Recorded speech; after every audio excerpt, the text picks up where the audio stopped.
and we'll go from the current slide. Okay, now I think we finished example 1 last time, and if my memory's right, example 2 wasn't on the slide set, and I don't think example 3 was either. Let's just see where the next place we start, just to remind myself. Wallace's formula, which is after example 3. So we'll get started here. Okay, before we get started though, are there any questions for anything we've done so far? Did you find an example? Oh yeah. Okay. 49. 49? Yeah, I think 512. 512. Okay. 49. Got it. Okay.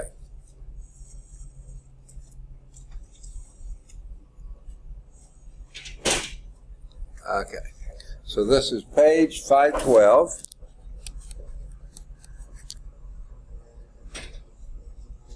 Too loud? What's that? The lost wouldn't go outside, so I gave up on it. Oh, I see. Okay. Is it bothering you? I mean, I'll come take a swat at it if you want me to. This is, what's that? Okay. It's Chapter 7 review exercises, I think is what it is. Chapter 7 review exercises. And number 40, which was it? Which one did you say? 49? 47. Okay. Okay. Now, in these two exercises, the area of the top side of a piece of sheet metal is given. Area of the top side, piece of sheet metal is given. Sheet metal is submerged horizontally in 3 feet of water. Find the fluid force on the top side.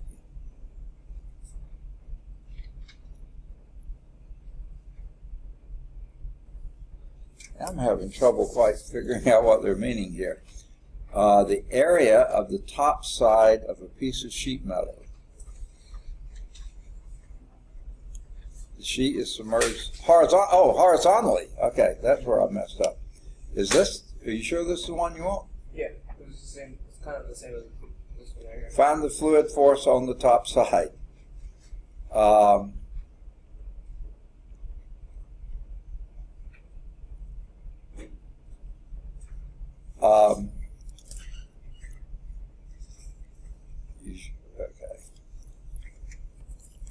Okay.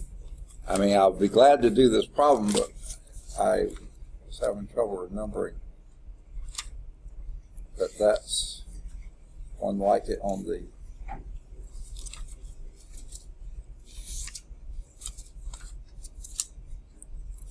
okay.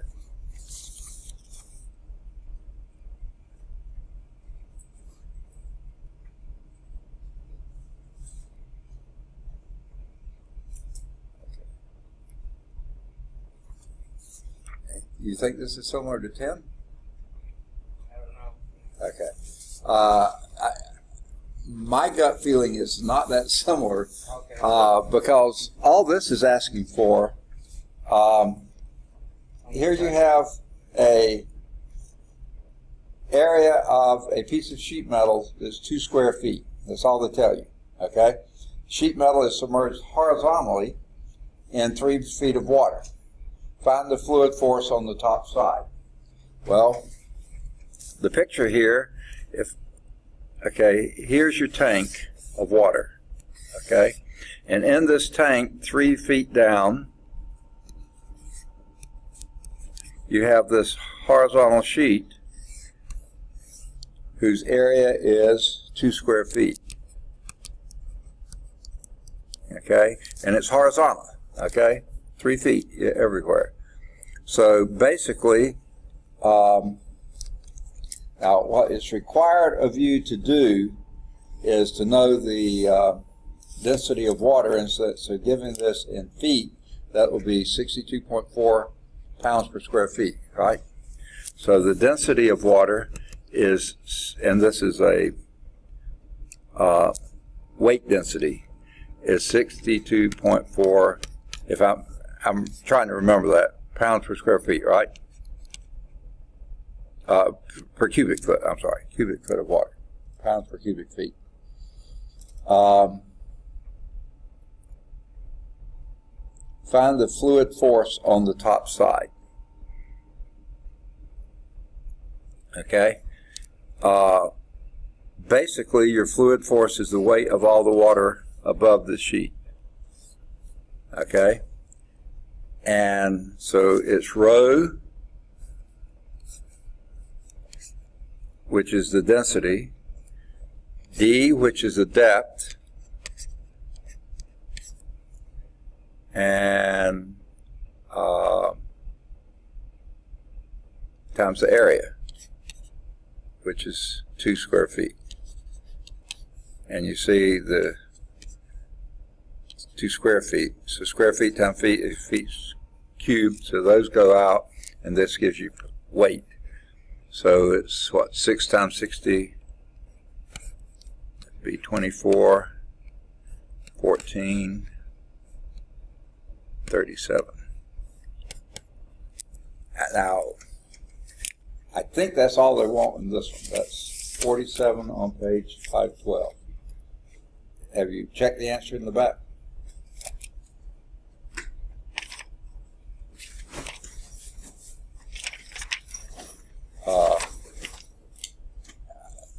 Seven, 2, 7, 6, 7, 7. Review exercises. What is that? 47, 374.4. Yeah, that's all they want in that. That's nowhere too close to what the one is in on number 10. See, number 10 is a tank that had half full of gasoline, and what's the pressure on one end? Is that right, if I'm remembering right? Yeah, but see, that's a vertical thing, because the tank is horizontal, right? Yeah, the axis is horizontal, so you're doing that. There you have to do strips. This is horizontal, you know. All you do is row AA, I mean, it's the density times the depth times the area. And that's it. It doesn't matter what shape the area is. It could be a circular area, it could be anything. But it's horizontal, so that's all this one is. Now, what that would have been would be what would be the force on, say, this end. If that was a circular plate here, what would have been here, and this is not water but gasoline, what is present here. There you do your strips, you know, and it's the density of gasoline, I think, was given in the problem. Yeah, 42 pounds. Right, okay. And it's rho, and is that also in pounds or is that in kilograms? I can't remember. This is pounds. Pounds, okay. Well, then you don't need any G in it because that's already a weight. And what is it asking for? The force, fluid force? Same, okay. So what you do there is picture your end of the tank. Now, I'm doing this from memory, and it wasn't half full, and you want the fluid force on this end. So you do little strips here. Ew, that's a pretty ugly little strip. And obviously you've got dy's, okay? And it's circular, and they gave you a radius, did they? This is diameter. Diameter of what? 4 feet. 4 feet. So your radius is 2 feet, right? Okay. So this is your thickness, dy. What you got to figure out is what your length is. Okay? And let's see, do we usually do that?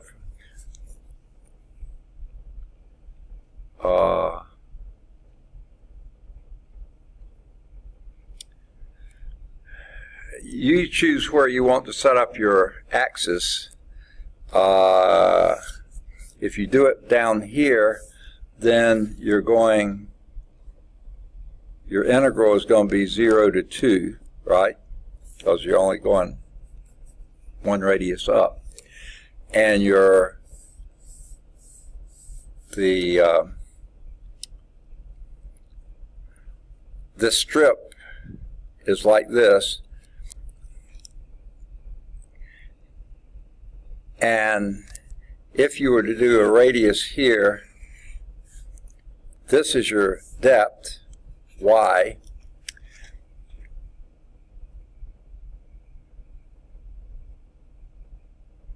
okay,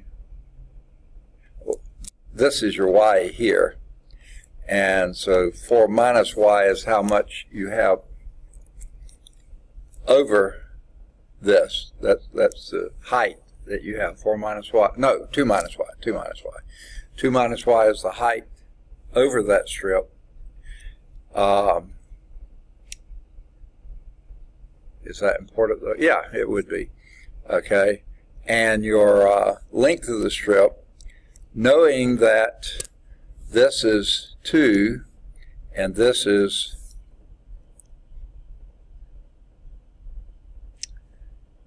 2 minus y, right? Because this is 2, if this is your 0 down here, and y is the height up here, so this would be 2 minus y. So Pythagorean theorem tells you that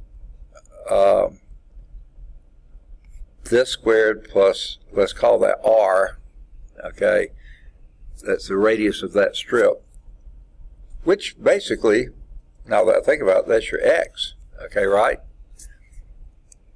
But you want the x in terms of y because you're doing your dy's here. So you would do x is equal to the square root of 4 minus 2 minus y squared, right? So that's this is your radius. That's your length. That's the x length of that strip. That's all you need to do. And you're going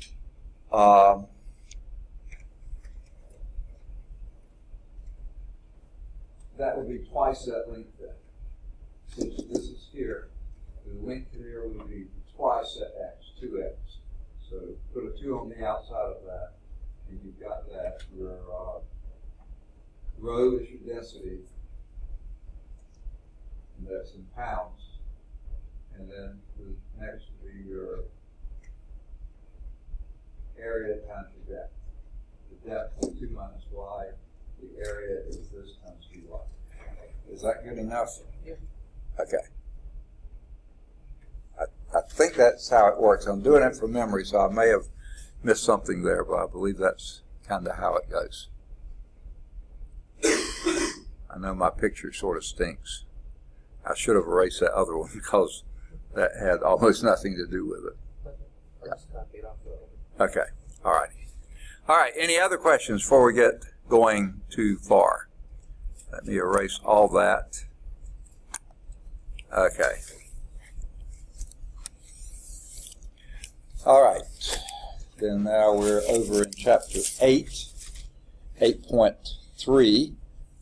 I think we're the problem at the top of page 534. Is that where you got it? Okay. So this is example 3.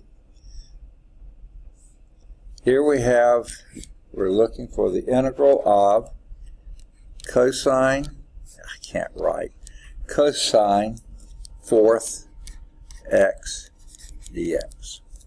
Okay? Time out. Okay? First place, if that was an odd power, no sweat. Okay? Pull out one of them. If that was a 3 or a 5, say, pull out one of those cosine and put it with the dx. And then you have a power rule in cosine, and it would reduce either to cosine 4th or cosine squared. And let that be u, du would be minus sine. You can go from there. Piece of cake. Marble cake, maybe, but never mind.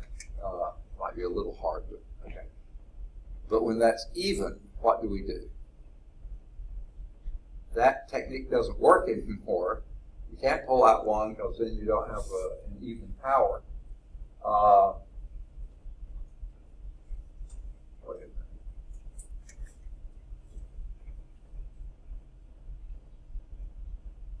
No, it doesn't work anymore. Okay, so what do we do? Well, if you look back to what our rules were, okay,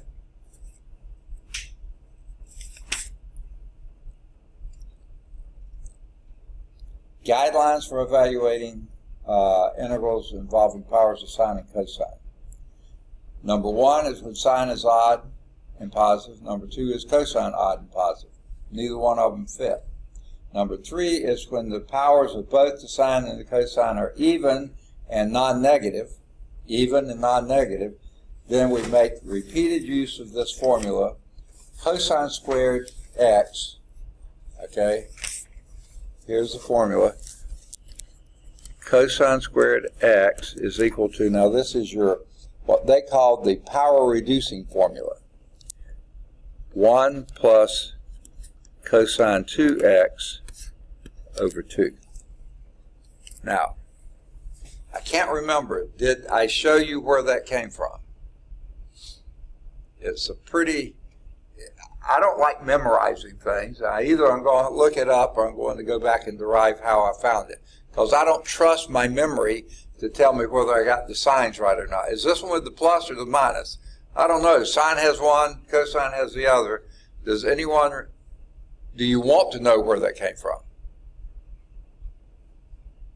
Did we do it before? I don't recall. It seemed like we did. We did do it, didn't we? Okay. Second? We did it like the last class. Okay. Well, then it's already done. You can go back and check on that. And you can go back and check on Terrell to see if he's here or not, too. Okay? I think he is. All right. Good deal. All right. Well, we won't go over it again then. So what we're going to do here is, that's what cosine squared is. What our integral is cosine squared x squared dx. Okay? Well, what's that? That would be this thing squared. The integral of,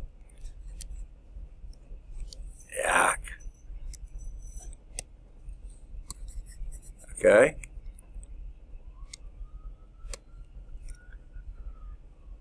One plus cosine 2x over 2 squared dx, right? Follow? Okay. Well, what I'm going to do is take out the 1/4. Is that okay?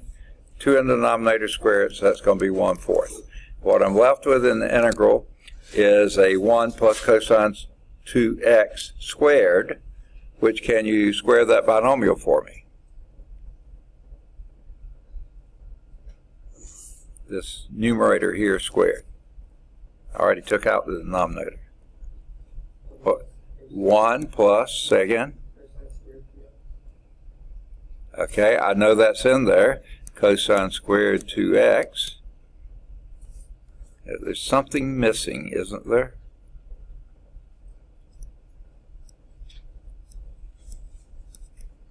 Remember, when you square a binomial, square the first, twice the product of the two, that's what you left off, plus square the last. Remember? Okay? Well, I can do this. I can do that. I can't quite do that unless I use that again. Again, we got the square. So, let's do it again. This time we're going to do cosine squared 2x. And what would that be? 1. Help me. Same rule, only doing it up here. What would that be? Plus cosine 4x over 2. Okay? Now this is dx here. All right. Now, don't have a lot of room, so I'm going to try to do some creative maneuvering here. Let's go up with this one. That would be a 1/4 times the integral of dx plus 1/2, because of 2/4, the integral of cosine 2x dx plus, now instead of cosine squared 2x, I'm going to do this one, which pulls me another 2 out, which is going to be a 1/8. The 1/4 from here and the other one half from here, 1/8. And then this is going to be the integral of 1 plus cosine 4x dx. Okay? Is everybody checking me and making sure I'm not doing something stupid? Okay? Does this seem reasonable, folks? Okay? Now, 1/4 integral of dx, what would that be? X over 4. Okay? Plus, now what's the antiderivative of cosine 2x dx? Okay, negative, okay. Isn't it over 2? Okay, right. So you had a 1/2 out here, so that's going to make it a 1/4. And it's going to be a minus because it was a minus cosine, minus sign. I got to find it. There it is. Sine of 2x. All right. Plus, now we have a 1/8 dx. What does that come out to?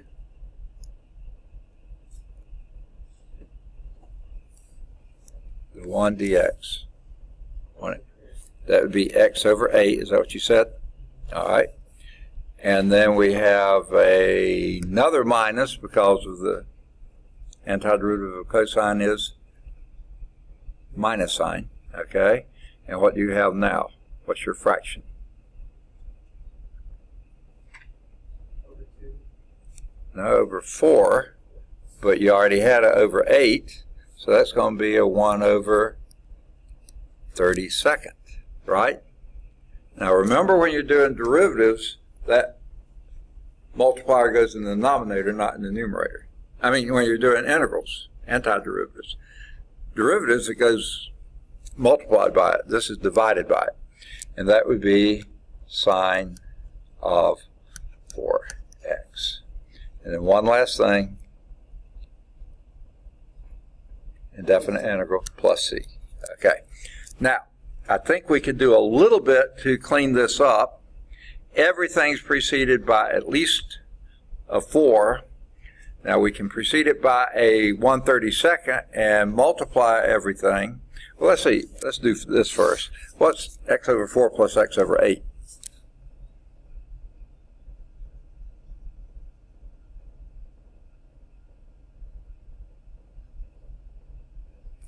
How many? Second? Okay, 3x over 8. So now we got 8's everywhere. Let's go on and pull out a 32, and we'll have bigger numbers in other places. 1 over 32, and this was a 3/8, so that would be 12x, right? 4 will go into 12, 3 times 4 will go into 32, 8 times. So that's your 3/8 minus, and we pull out a 32nd, so that's going to be 8 sine 2x minus sine 4x plus c. Now you didn't have to do it that way. You could have just pulled out the least common denominator, the fourth, the fourth, and then you'd have had fractions here, there, with no fraction there, or, I mean, you can do it any way you want to. I hope I did it right. Let's see. This is example 3, was it? Yeah, top of page 534. 3/8. Okay, they did it. They left it just pretty much the way we had it without pulling anything out. 3/8 x minus 1/4 sine 2x minus 1/32 sine 4x plus c. Okay, that's how they left it. 3/8 x plus sine 2x over 4, that's another way to write it, plus sine 4x over 32 plus c. So you see, I've just written it at least 3 different ways. I told you another way. There's probably other ways you could write it. Any of these are fine answers. However, if you were doing WebAssign, only one of them, or whichever one they would like to see, would be the only one counted right. So I usually don't do that. Okay. Now, it says, note that the only term that contributes to the solution is 3/8 x. What in the world do we mean by that? Contribute. Oh, wait. It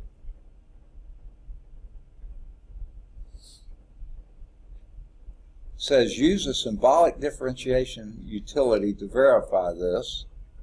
Okay. Can you simplify the derivative to obtain the original integrand? What in the world are they asking here? Simplify the derivative.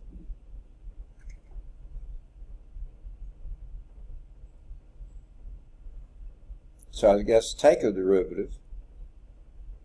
Simplify the derivative to obtain the original integrand.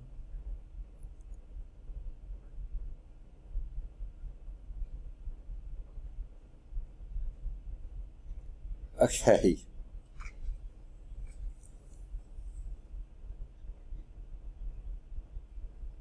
Okay, I don't know what they mean by symbolic differentiation utility. It sounds like some sort of device, like a graphing calculator or something. Maybe more involved than that. Can you simplify the derivative to obtain the original integrand? In other words, take the derivative of all 3 terms. Do you wind up with what you had to begin with? And my gut reaction is you better. Okay. Let's just do it quickly. Take the derivative of this is 3/8, right? Minus 1/4 times the cosine of 2x, right? Times 2, which will make this 1/2. Okay. Minus 1/8 the cosine of 4x, and then taking derivative of c won't give you, it won't give you anything. Okay, let me clean some of this up a little bit. That's a 1/2.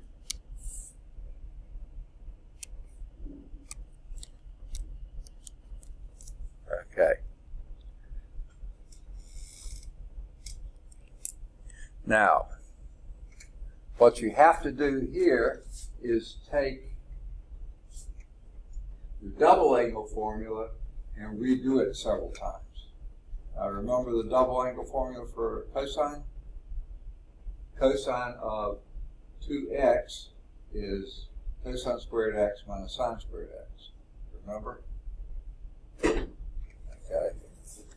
So this will be 1/8 minus 1/2 times cosine squared x minus sine squared x. Okay.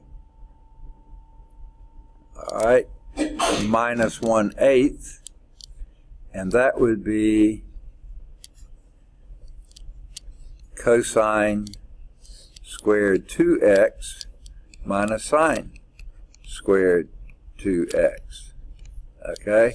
Now, I'm not going to do all the rest of it, but this cosine 2x, you do it just like that one was. That's cosine squared x minus sine squared x.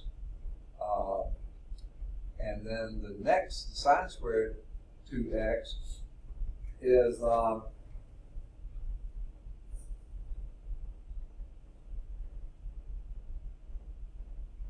sorry. Yeah, those are squares.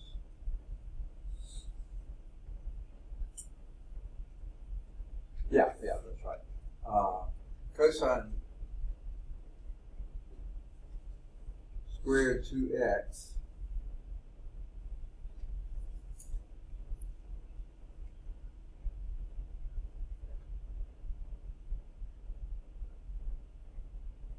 I think what you need to do on that is factor that as cosine 2x plus sine 2x times cosine 2x minus sine 2x, and then expand both of those, all of those, and then multiply, combine like terms.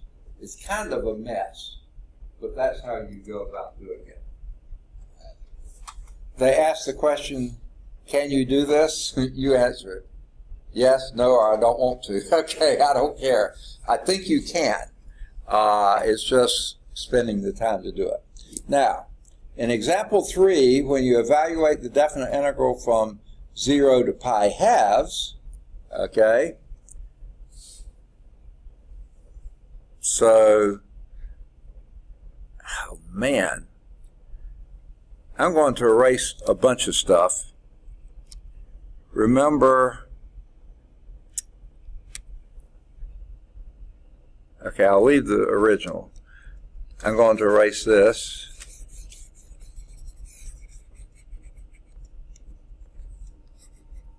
Okay, and I'll erase this. I thought I would erase it, but it's not erasing very well here, or very rapidly. Okay, and that. I don't want to erase my answer. I think I just erased part of it, but fortunately it was the plus c part, which I don't need if I do a definite integral. All right. There was my answer, I believe, okay? And what we're going to do is now put 0 to pi halves. So that means evaluate this from 0 to pi halves, okay? And what do you get there? Well, when you put a pi halves in here, you get 3/8 times pi halves, which is 3 pi over 16, right? Right? Minus. All right? Now get this, folks.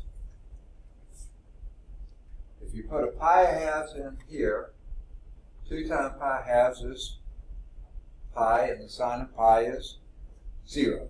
Okay? 4 times pi halves is 2 pi, and the sine of 2 pi is 0. And when you put your zeros in, that goes to 0, that goes to 0, that goes to 0. That's the only part that contributes to the answer. And it was bizarre because I just glanced down there. Notice that the only term that contributes to the solution is 3/8 x. Wait a minute. 3x over 8. Oh, yeah, right, okay. This term right here, that contributed to the solution of 3 pi over 16. Okay. That observation is generalized by the following formulas developed by John Wallis. And let's see, do they have anything on him here? No, it's just Wallis's formula. Okay. The little picture on the side here is John Wallis, 1616 to 1703, did much of his work on calculus prior to Newton and Leibniz. He influenced the thinking of both of these men. Wallis also credited with introducing the present symbol of infinity, that sort of sideways sleepy 8 there, that's a symbol for infinity. That was contributed to math lexicon by John Wallace. Okay? And here are Wallace's formulae. They call them formulas. Okay. If n is odd, greater than or equal to 3, and you have a cosine of an odd, cosine cubed, cosine fifth, cosine seventh, whatever, x dx, then, now, this does not come from this formula here, but it came from, it's 2/3 times 4/5 times 6/7. Now, what is happening each of those? You are you're increasing by 2 the numerators and the denominators up to n minus 1 over n. Okay? Now, with n is 3, that would be 3 minus 1 is 2 over 3, 4 over 5, 6 over 7, something like that.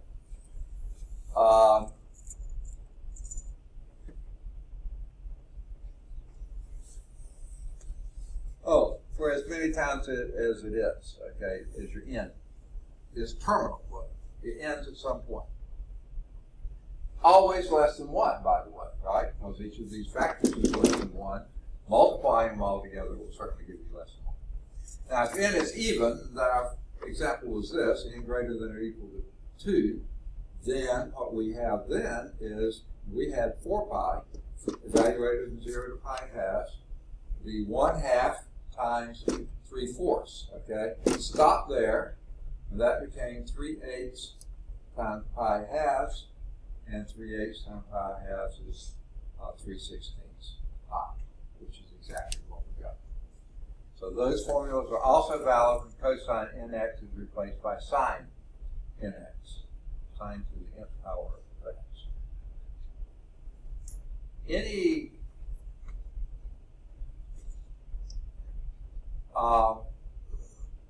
reason that you think that may be equivalent, that they're also valid when you just replace cosine nx by sine nx? Well, cosine nx from 0 to pi halves is the area under this thing, right? Sine is there. Same areas from 0 to pi halves, same areas under the curve.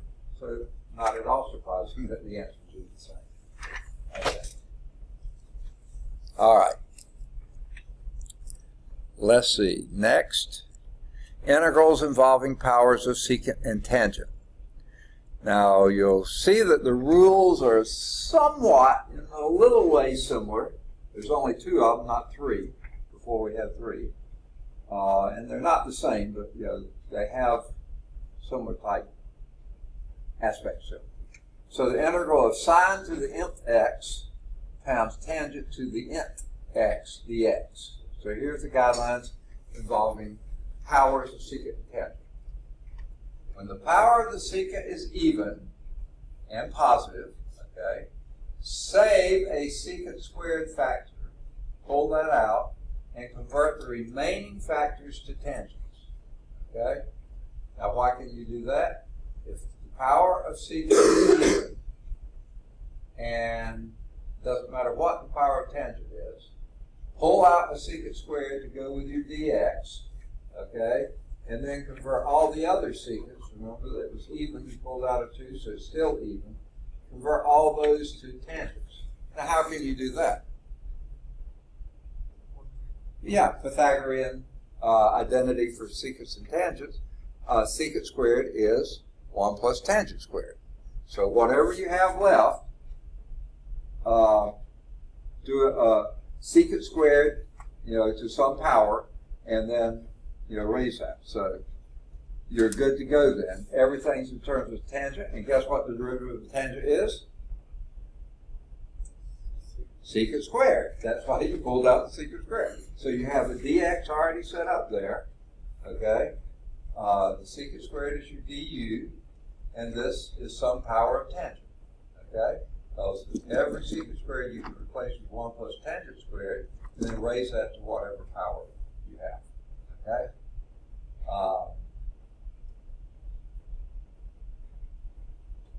And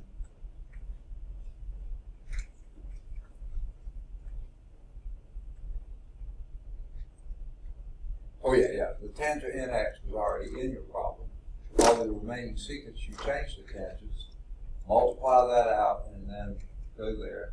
And you have power formulas in tangents, because you have your d tangent over there. Okay, so that's how you go. The secant is even and positive. Go for it. When the power of the tangent is odd and positive, say the secant's tangent factor. So the tangent is odd and positive. You got a secant in there somewhere. You got to have at least one secant. Say the secant tangent factor, convert the remaining factors to secants. The remaining secants leave alone. The remaining tangents, you change the secant, because now if you pull one tangent out, you're left with an even number of tangents, and then change those to secants by the same type thing as you had before. They're not sure. Oh, there it is. Okay. Your tangent squared raised to some k power is secant squared minus 1. So this is secant squared is 1 plus tangent squared. So right there, both sides. Secant squared minus 1 to the k. And then the secant, whatever power it had, positive or negative, pull out one of those to go with the tangent. So you have this in terms of secant, that in terms of secant, and this in terms of secant tangent. Quad secant tangent. It's your derivative of secant. Okay, so you have d secant. Okay, and all these others are in secants. So it's pretty straightforward. Okay. The power of secant is even, go that way. And the power of tangent is odd, go that way. Now, one thing that we don't have is odd secants and even tangents. They haven't told us what to do with that. So we'll have to wait with bated breath there. Jeremy, I think if I remember right, that's who this is, has come in. Good to see you again. All right. Anyone else come in since I called roll? All right. So let's do some of the. Oh, ha! It was on the next page. So, when there is no secant factors and the power of tangent is even and positive, convert a tangent squared factor to a secant squared factor, then expand and repeat as necessary. Okay? So,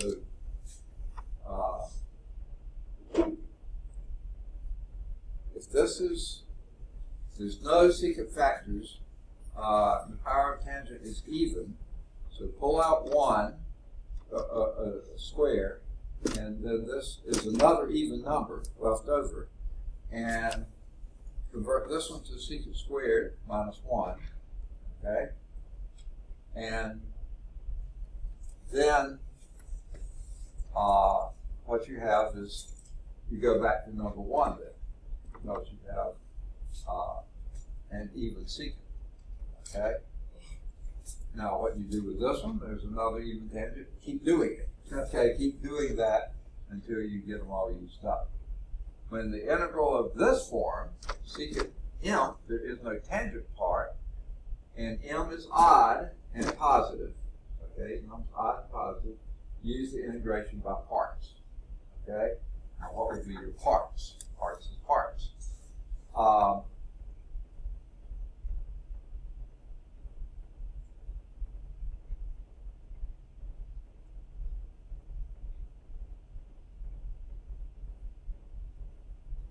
I would say secant m minus 2x will be your u part, and secant 2x dx, secant squared x dx, will be your dv part. That would be derivative of tangent, and this, that's the integral of that is tangent. It is the derivative of tangent. The integral of that is tangent. Derivative of this would then proceed. So keep going until you run that into the graph. Now, when the first 4 diagrams do not apply, try converting everything to sines and cosines, which You might find there's an easier way to do it anyway. I don't know. These are pretty straightforward this way, but if nothing else works, convert to sines and cosines. Okay, so let's do example 4. All right.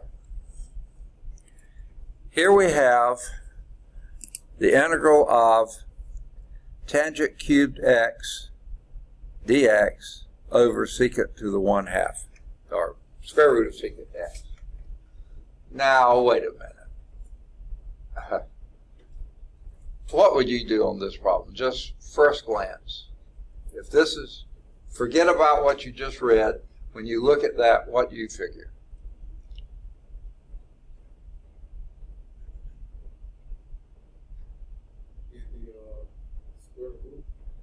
Okay. Yeah, that square root is a real big pain somewhere. We won't say what body part, okay? But it's a real big problem, okay? So what are you going to do with that? My first initial gut feeling is, let's make that your u, okay? Now, it may not work out, but I don't see any other way to proceed. It doesn't look like it has anything to do with the rules we had before. They say it does, but no, they don't. Okay, I thought they did. Okay, so there you got to do this. Let u equal secant x. All right. Now, comma is here.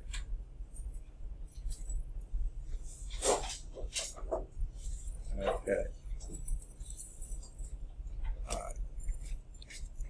Let u equal secant x. What's your next step? Second, du is equal to? Second, secant tangent. Secant x tangent x dx. All right. Now, here's a problem, Houston. That numerator doesn't have a secant in it, does it? We have a tangent, but no secant. How can we devise a secant out of that tangent?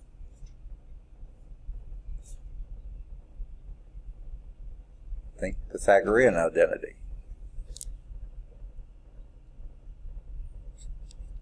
Tangent. Okay, number one, you got to pull one of these tangents out and put it here, right? Okay. Okay, leaving you a squared here. Now, how do you get a tangent squared to relate to a secant? Okay, this is tangent squared, then is, say it one more time, secant squared x, what do you say? Minus 1. Perfect. Okay, so let's rewrite what we've got here then. It's the integral of secant squared x minus 1, that's your tangent squared x, times tangent x dx, okay? All this is over your square root of secant x. Okay, now we still look like we could have a problem, okay? In fact, it definitely does look like we have a problem. Because, yeah, you can get one of these secant x's out. That would be a secant x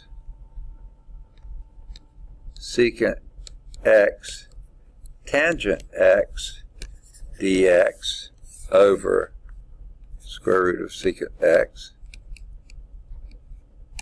Sometimes my secant x's become sex. I don't know why, but they do. Okay, must be something regressive or something, I don't know. Okay, but then you have a minus the integral of tangent x dx over the square root of secant x.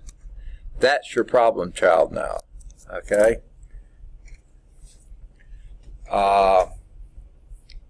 because things are not looking good there. Okay.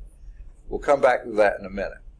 But this part, I don't think we're in too bad a shape, because this is what we're going to let the u be secant x, and du tangent x, secant x tangent x dx.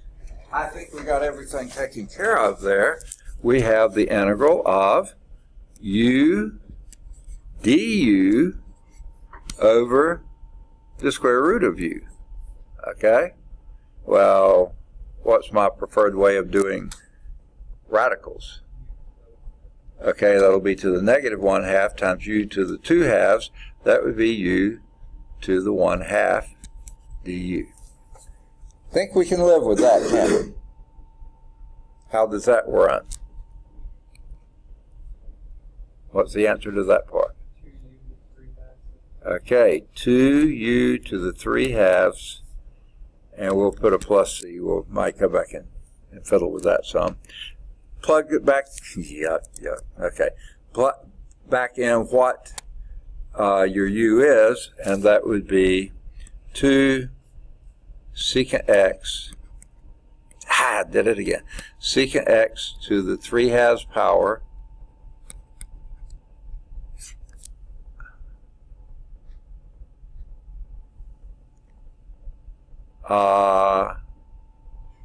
wait a minute. This is over 3, isn't it? Okay, I don't know where that went. I thought I had it, but I must not have written it. Over 3. Okay? Plus c. Now that's that one. Okay? What we haven't done anything with is this. Any ideas what we might do with that?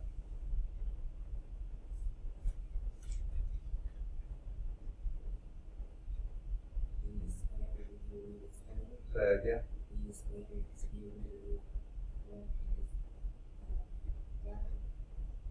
Okay, something about the radical bucket. Okay, yeah, but we can't go around squaring integrands, can we? I mean, is that legal in most states? I don't know. Second, write that as secant to the negative 1/2. Okay. Yeah, is that what you were saying too? Okay, okay.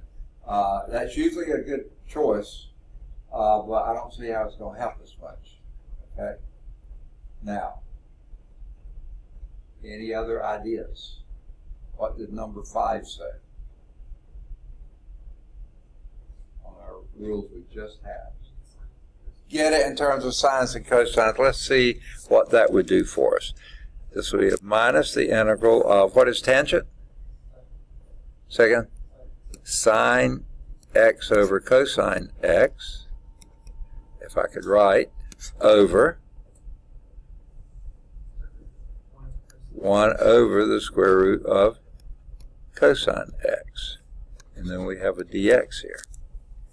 Okay, now things are beginning to maybe look a little bit better in that, can I take this over here? Sorry.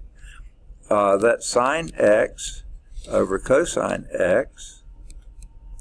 Now, can I do a couple of arm-waving things here? It's divided by that, which would be times root cosine x over 1, right?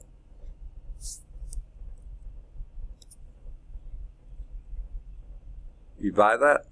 Okay. Now,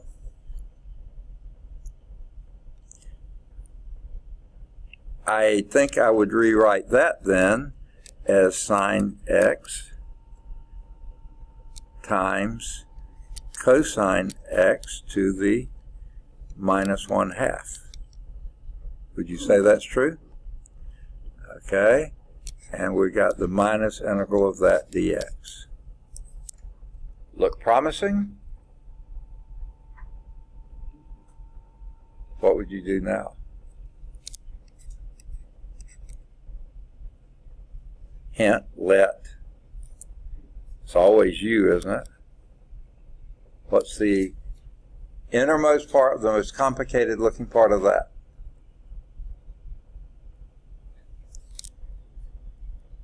Is it, yeah, the cosine. Let that be cosine x. Then, guess what? du is? Second? How about with what? SIG in sign? Minus, yeah, minus sine x dx, right? And look at this, folks. You got the minus there, you got the sine x there, you got the dx there.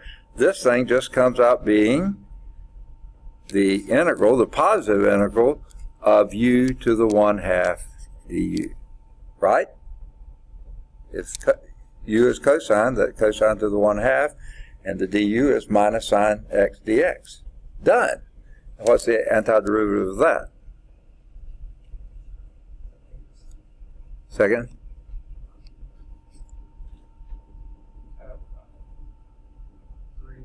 3/2 u to the 3/2 times 2/3. Okay? And then you can have a plus c with that. We don't need so many plus c's. So this is going to translate when you plug in what u is, or u are, or something like that. That was your cosine. So this is plus 2/3 cosine to the 3/2 power. Cosine x. Okay? Yeah. Okay. So drop off my plus c here.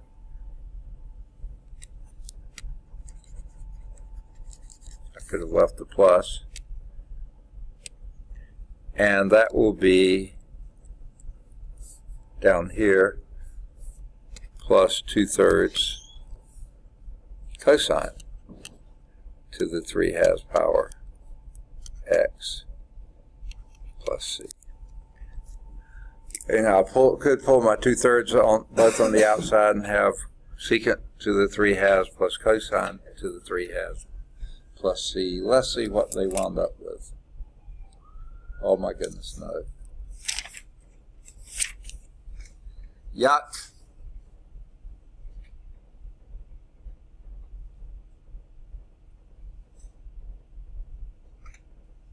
I messed something up here.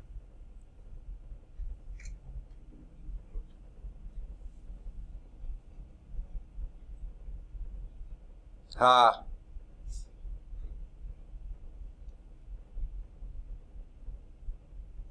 Huh. Well, I don't know. Let's see.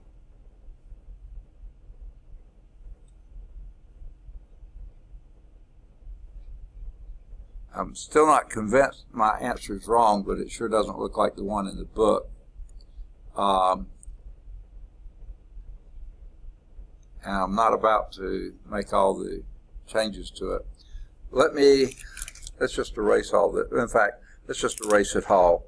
I think what we did was right, but they did a different method, which is probably, it's a little sneakier, but it's still okay. Okay? Now, we did the same thing. We identified the secant x as being the problem child there. Let that be our u. And the derivative of that is secant x tangent x. So we're going to need, we got a spare tangent x upstairs. We didn't have the secant x. So here's what they did. And this is what you were suggesting maybe to begin with on the other form. We're bringing that upstairs here. And a tangent x dx. Yeah, it's all right to write this way anytime you want to.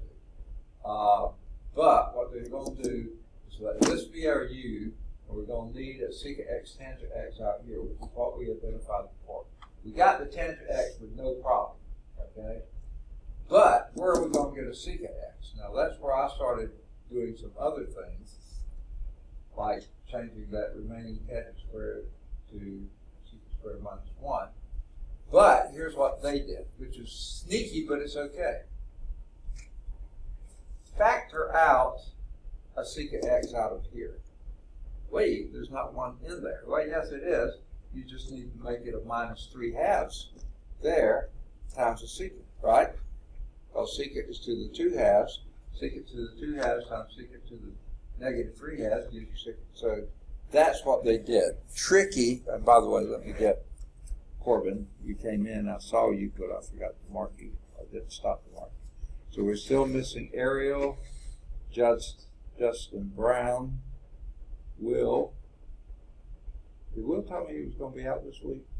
Yeah, he's starting his job today. He what? He's starting his internship today. Oh, that's right. Okay, I remember I that. think he'll be here on Wednesday. What's that? He might be here on Wednesday. Okay. There's both of my Brandons are out. Elijah's out, and Clark's out. Patrick's out. Okay. I want to make sure I didn't miss somebody. So what they did is change this to secant x to the minus 3 halves times secant x, right? And they changed this to tangent squared x times tangent x. And then they combine the secant, tangent, and the dx together to make a dsecant. In other words, let that be our u. And then the tangent squared, yeah, we can deal with that. Get it to secant squared minus 1. So that's what they did here. And I'll clear my writing out of the way so you can see it a little bit better. Okay? But you see, that's how they got this. Secant to the minus 3 halves, tangent squared, and then this secant, that tangent, the dx, will all go together. And again, this is our u. This is where they then introduce the u, and let that, well, they haven't quite introduced it yet. They changed this tangent squared to secant squared minus 1, which is what we did too. Now that gives us, okay, multiplying this by that, you get secant x to the 1 half, minus 3 halves, that's 4 halves.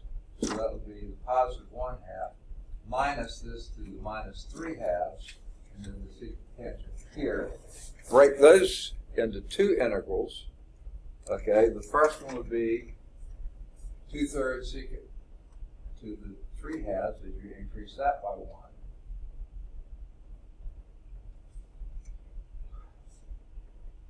Increase this by 1, you get a minus 1 half. So you multiply by minus 2, making it a plus 2 secant to the minus 1 half. The plus 2. Clever to pull out the secant out of us, secant to the minus 1 half. But it works for you. It does it quite nicely. Now, what would remain was to see if our answer, which I had cosines in there that are related to secants, if after enough manipulation you could get that back to being the same thing. I'm not sure you could, okay? I may have made another error in there, but this is certainly a cleaner way to do it. Sorry I didn't see that to begin with. All right. Now, if I'm not mistaken, they're skipping 5, 6, 7, okay, before we get to this. So let's go back and do example 5. Find the integral of secant fourth 3x, tangent cubed 3x,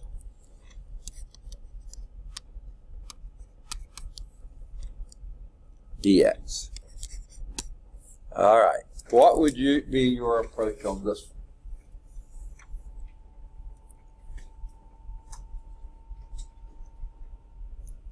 Let's review what our possibilities are.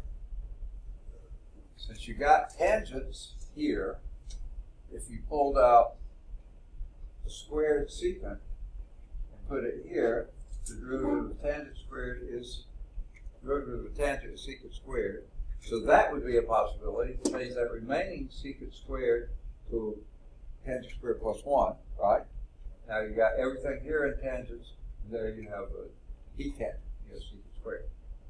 But it's just as possible to pull out one of these tangents and one of those secants and have a secant tangent x be That leaves this a tangent squared, which we can change to secant. And this will be secant cubed, which combined with that. So there's one of two ways you can do it.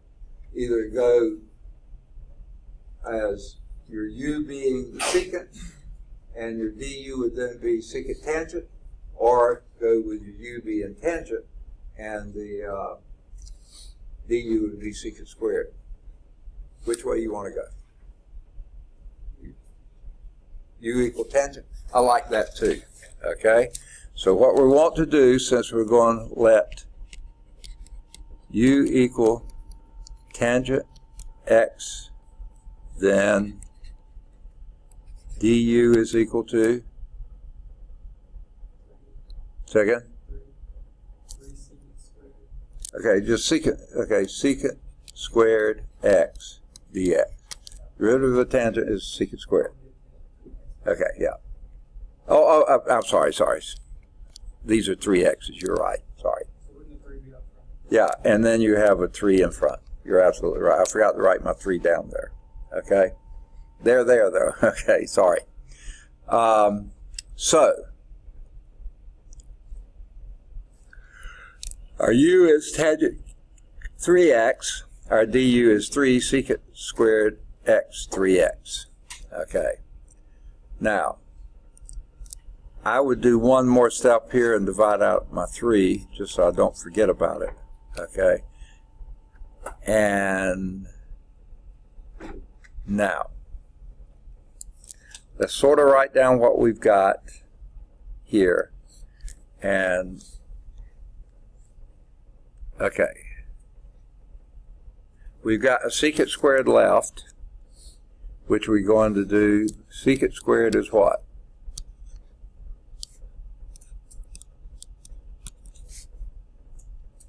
In terms of Pythagorean identity.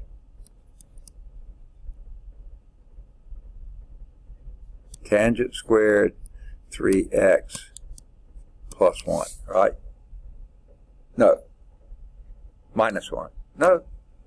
I got to go back and think. No, I think that's right. Because sine squared plus cosine squared is 1. Divide both of those by cosine squared, and you get sine squared over cosine squared is tangent squared plus 1. Yeah, secant squared. That's what we got. Okay? So, we pulled out a secant squared, so it left us a secant squared. We're going to write that secant squared as a tangent squared 3x plus 1. Right? We left this tangent cubed alone, so that's multiplied by tangent cubed 3x. Okay? And then we had a secant squared x dx. I'm going to pull my 1/3 out here, though it's a bit early to do that, but I'm going to do it. And that would be secant squared x, 3x. I keep leaving out dx. Okay. All right. Now plugging in u would be tangent x, and that 1/3 belongs with the u's, by the way, not really with the tangent. And this would be u squared plus 1 times u cubed times du. A third du, but I got the third outside up front. Everybody see that and agree with it? Okay. So this will be 1/3 integral of u to the 5th plus u cubed du. By that, it will be 1/3 what? U to the 6th over 6, u to the 4th over 4, okay, and that will be, let's go back and plug in, u is tangent 3x, so that will be tangent 6 3x divided by 18 plus tangent 4th 3x divided by 12 plus c. Well, I don't need a bracket there, but let me erase the bracket. That, I take it, is our answer. I sure hope it is. If not, I'm betting 0% today. So tangent fourth, 3x over 12 plus tangent sixth, 3x over 18 plus c. Now, for the life of me, I'm not, well, I see why.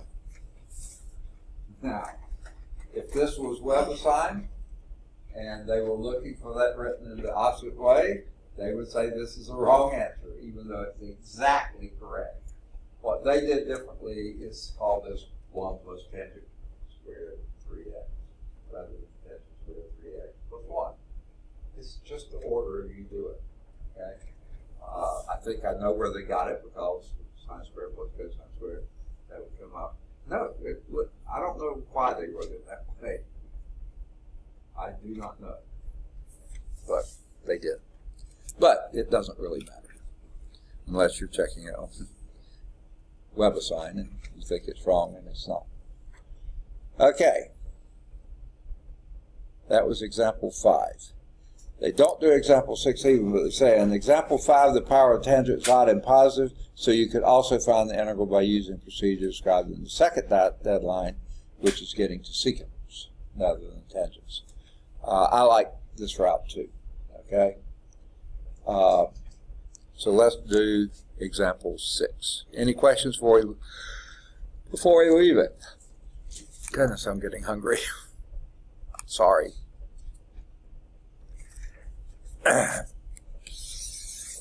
Long time since breakfast. Okay. So evaluate this one. This is a definite integral. 0 to pi fourths of tangent to the fourth x dx. All right. Now, what was our little rule that dealt with tangents only? Sorry, tangents only.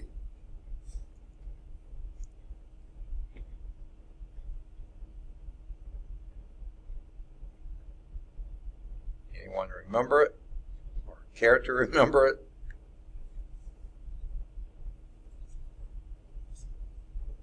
Okay. The first things that come to my mind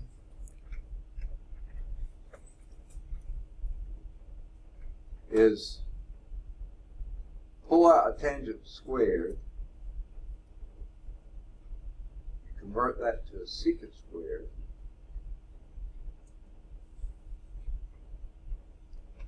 and you can go that route if you want to. But the other thing that comes to mind is what would happen if we dealt with sines and cosines only? Would that be beneficial? Actually, that wouldn't be a bad idea, I don't think. So do you rather go with their suggestion on when you have tangents only left over, pull out one tangent squared, get it in terms of secant squareds, and go that way?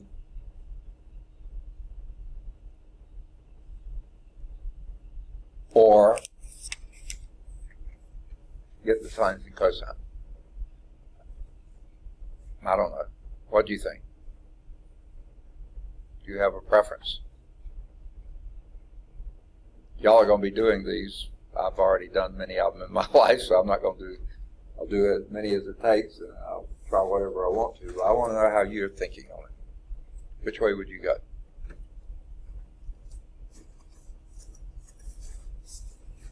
Second? Yeah. Take out. Make it sines and cosines, or make it tangent? Okay, tangent squared. All right, we got a suggestion for tangent squared. This will be the integral from 0 to pi fourths. Or do you want to just take out the tangent fourth and come back and deal with that? Let's do that. That might be easier. That would be tangent squared x times tangent squared x. Is that the best way to go? Okay. Now, let one of those change it to secants. So that would be tangent squared x times, and what would that be in terms of secant squareds? Okay, secant squared x minus 1. Okay, now let's multiply those together. That would be tangent squared x secant squared x minus tangent squared x. Right? All right. I have no problem in the world integrating that one. Why?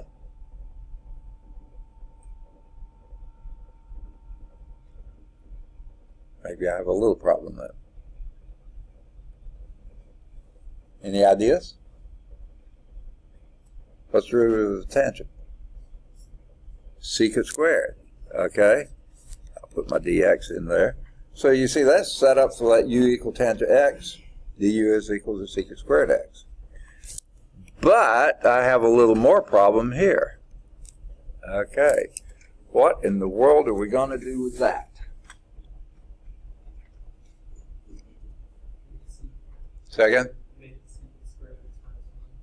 Okay, secant squared x minus 1. That's certainly a reasonable thing to do. So we're okay with that part. This is just this last integral here. And this will be secant squared x minus 1 dx.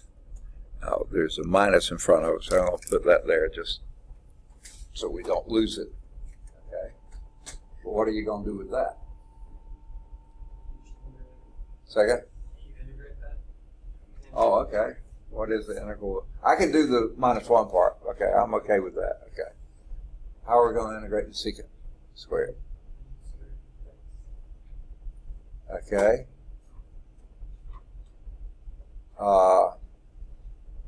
If we had a tangent in there, that would be perfectly hunky-dory, but we don't have one in there.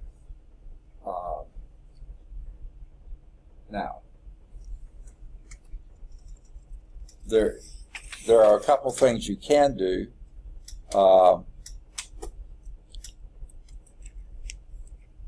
And again, let me just, before I run you down another rabbit hole here, no, you're right. I'm sorry. You're absolutely right. That is, okay. That is tangent. Okay, got it. Sorry about that. All right, so let's go back and plug in. This thing is tangent x secant, tangent squared x secant squared x dx. Let's write it in. Tangent squared x secant squared x dx. Get out of there. Okay. Minus the integral of secant squared x dx, get out of there, plus the integral of dx, right?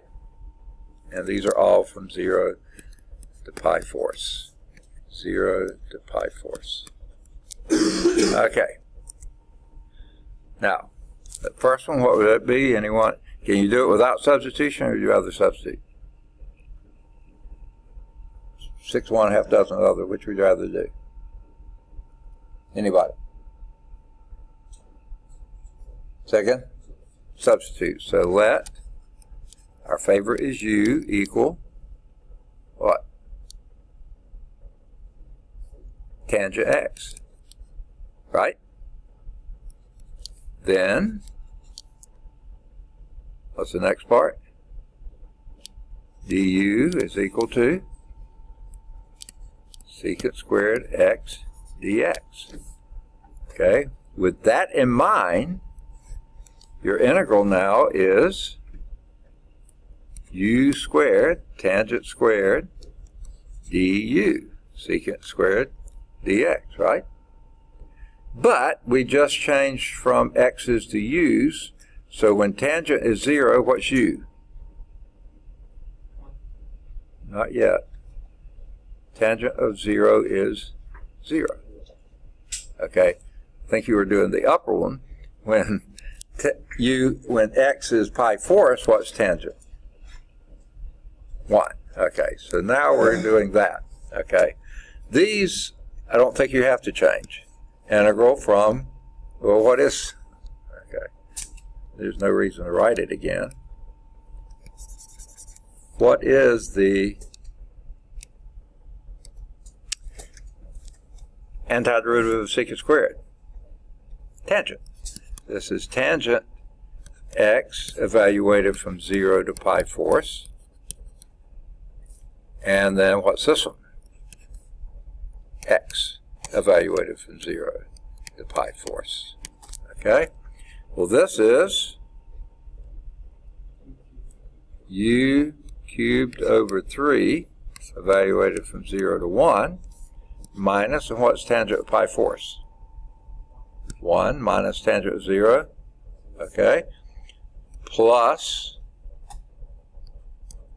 pi fourths minus 0, right? What is this? 1/3, right? So 1/3 minus 1 is negative 2/3 plus pi fourths, which is not very much of anything. Pi is about a little over 3, right? So this will be 3/4 minus 2/3. And that's just a very small positive number. Okay? But when you think about, well, I don't know if you think about it much or not, tangent to the fourth is going to be a fairly small sliver, because the tangent looks like this, and tangent fourth would be sharper here, flatter here, sharper there. So it's a very small little wedge there that you're measuring. Okay.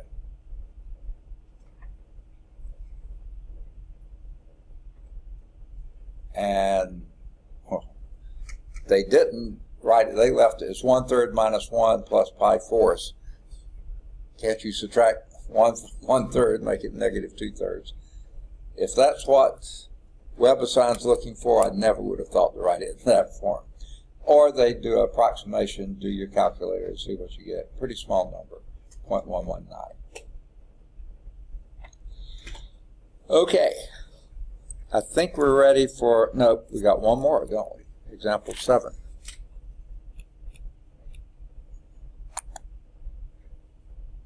All right, let's do example 7. Find this, the integral of secant x over tangent squared x dx.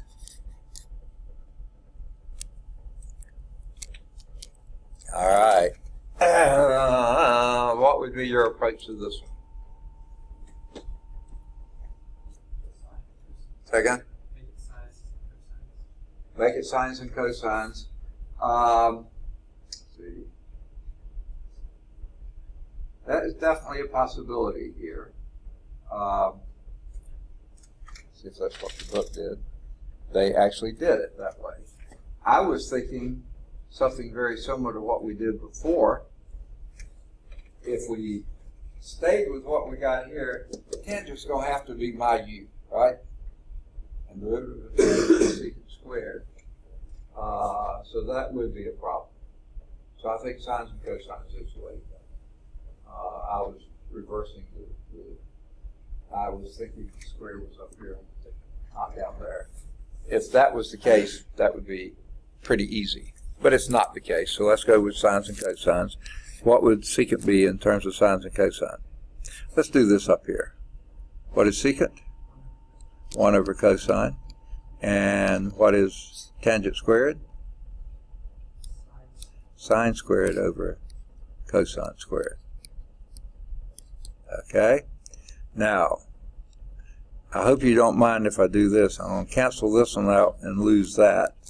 And then I'm going to invert and multiply, and that's going to be cosine x over sine squared x. Do you buy that? Yay or nay? Okay, so that becomes your integral now. Cosine x over sine squared x dx. Okay, now the question is, how do you do that? To me, it's pretty obvious what you got to let be the u. What? Sine. So let u equal sine x. Then, what's the next step? du is equal to cosine x dx. And guess what? That's exactly what you got in the numerator. So this will become the integral of du, that's your numerator there, over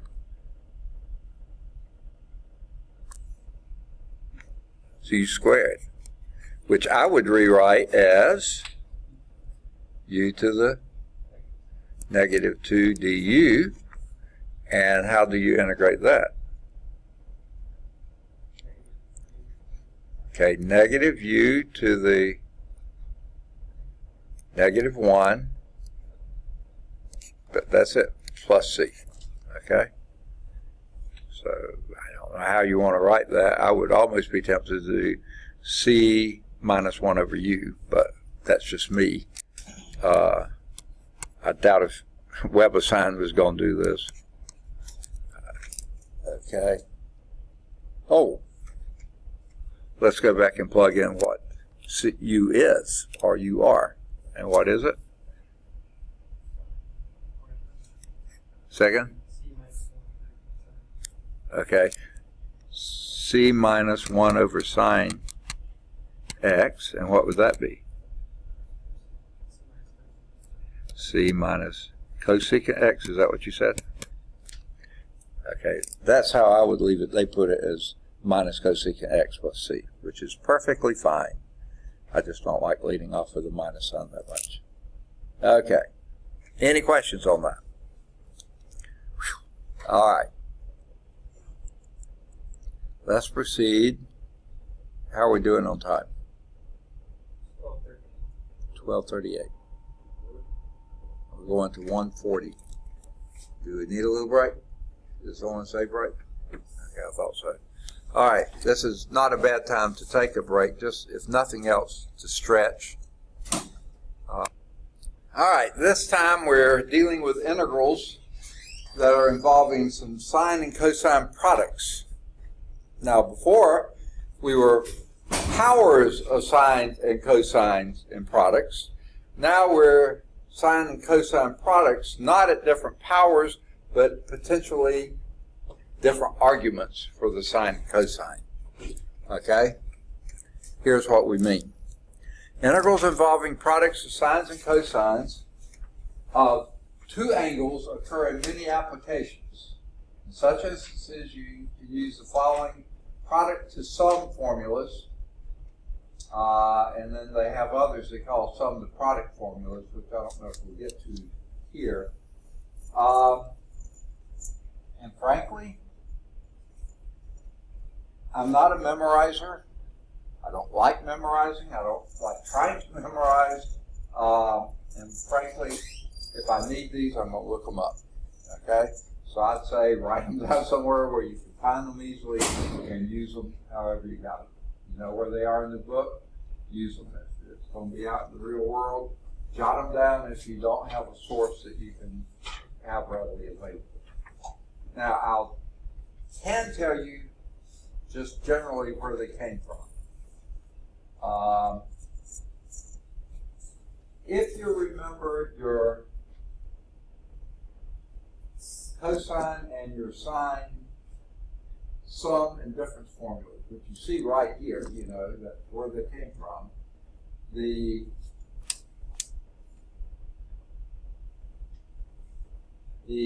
cosine difference formulas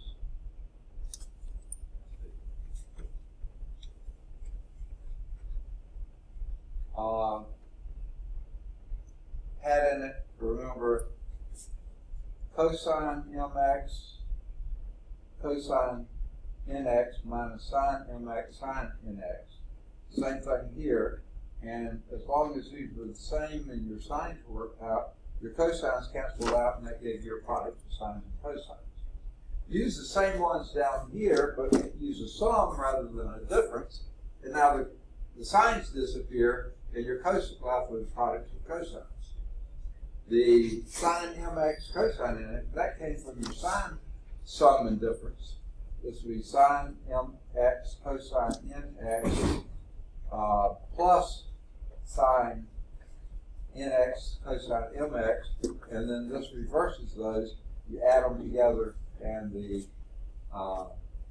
sine nx cosine mx falls out, it goes away, and you're left with a form you can use here. Now the 1/2, because when you're adding them and subtracting them, you wind up with 2 of these, so you have to wind up taking up the 1/2.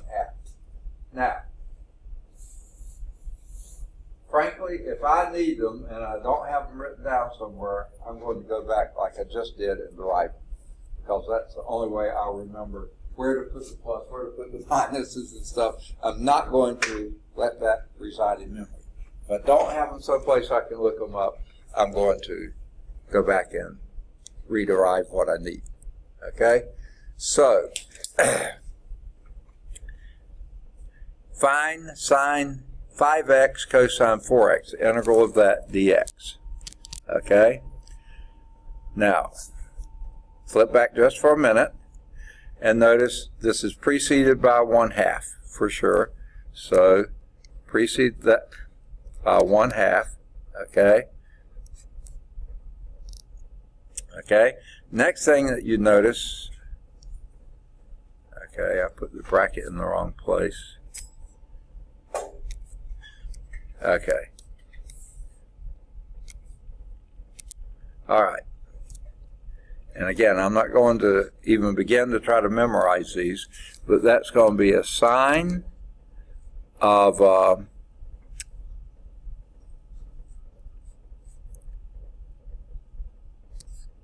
m plus n, or do they start with minus? I think it's minus, yeah. M minus n of x.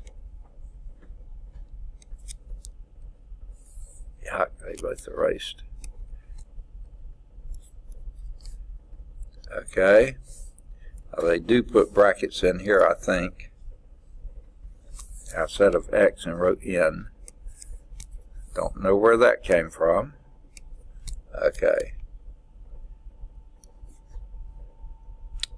And I believe this is a minus here. No, it's a plus, sorry. Yeah, because you started with the minus. Plus, so you see I never trust my memory on these things.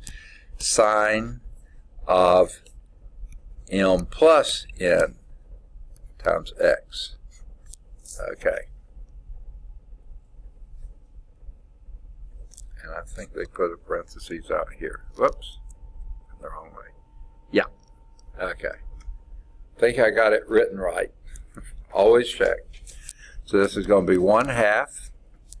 Oh, and by the way, this is all an integral there. Dx. Okay. That part was just the integrand. So you have to put the integral in. So, integral of, and what would this be?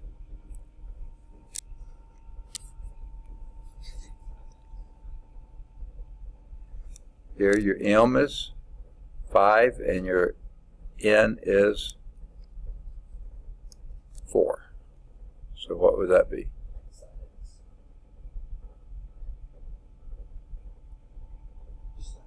Sine, that would be sine of x plus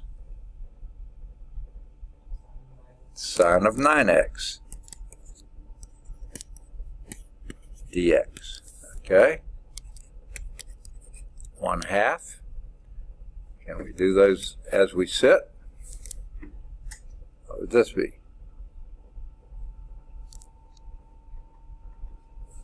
Second? With what? Negative cosine.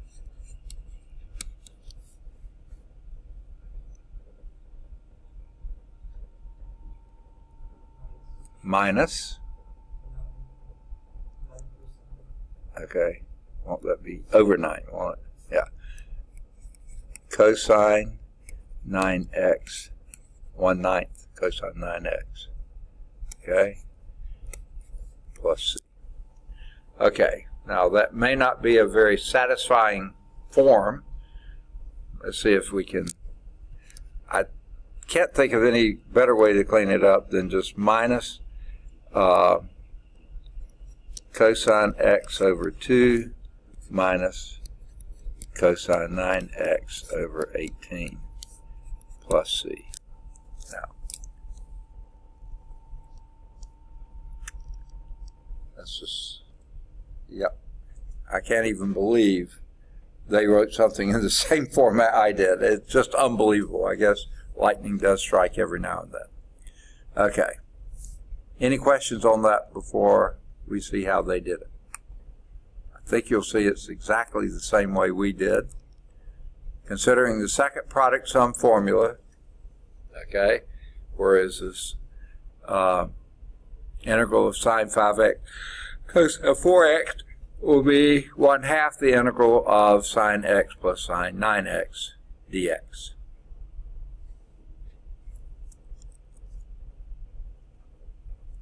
Oh, I erased all that. Yeah, okay.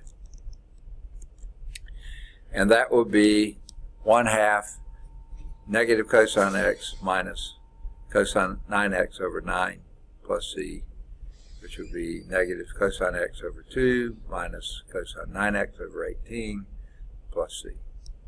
Okay, pretty straightforward. Now they say at the bottom of the page here, for further information to learn more about integrals involving sine, cosine products with different angles, there's an article listed here. If you want to look up that article and do your paper on that, that's certainly a possibility. Okay. Meanwhile, while I said that, the paper, folks, this my largest class all term long, one, and only one paper has been turned in, okay, research paper. We're basically right, very, very close to midterm. So you only have, as much left as what we've had so far. I hope you're making progress on your papers, please, folks. Okay. And by the way, of all 5 classes that I'm teaching this term that have papers, only 2 papers have come in, so it's pretty slim pickings here. All right, homework exercises 8.3. Any questions on 8.3? Okay. Do any of the odds okay,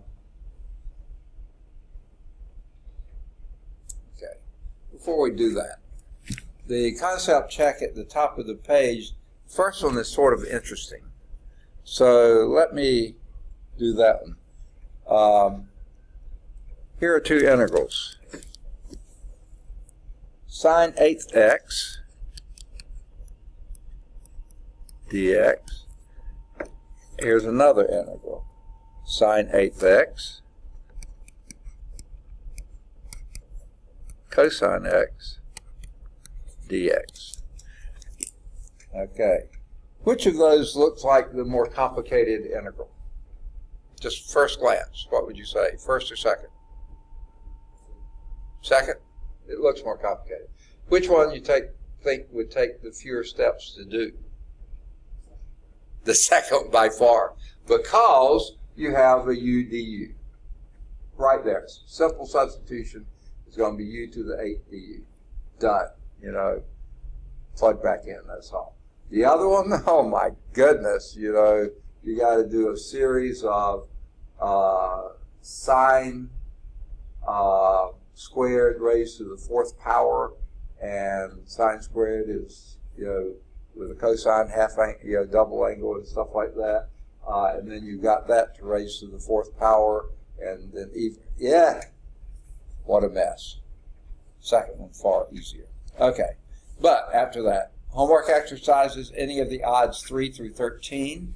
All of those odds are on calcchat.com. The number 7's on CalcView. Using Wallace's formula, any of the odds not 15 through 19, they're all at CalcChat.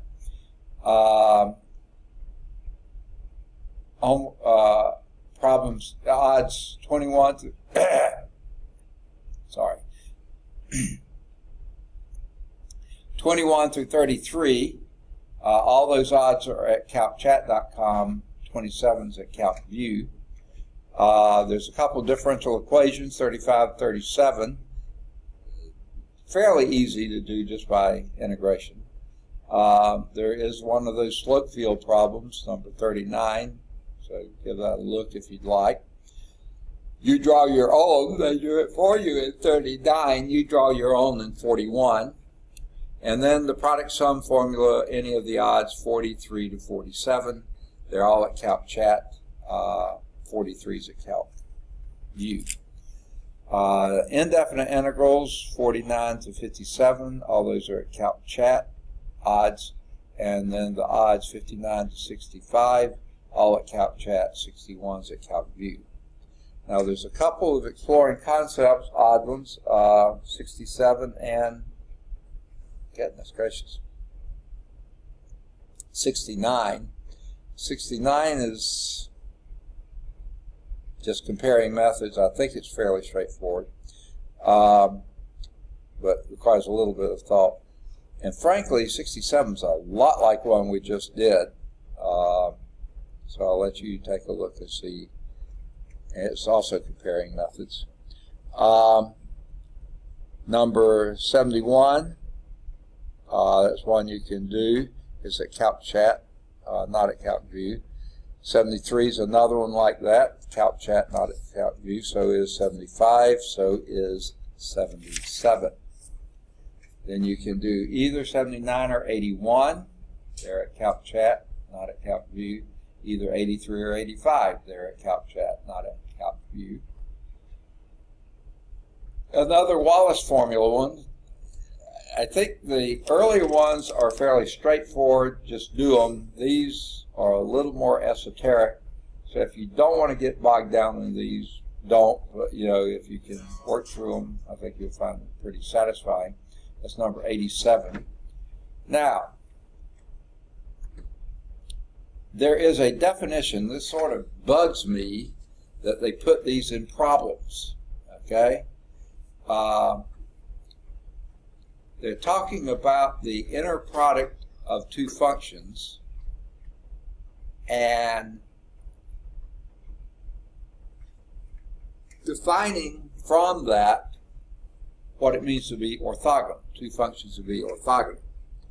Now these are both concepts that show up in linear algebra, the inner product spaces and those kinds of things. Their notation here is very similar to what we use with vectors. And I don't want to say these are vectors, but you do inner product on vectors as well. And you talk about orthogonality of vectors. But you can also do this in terms of functions as well.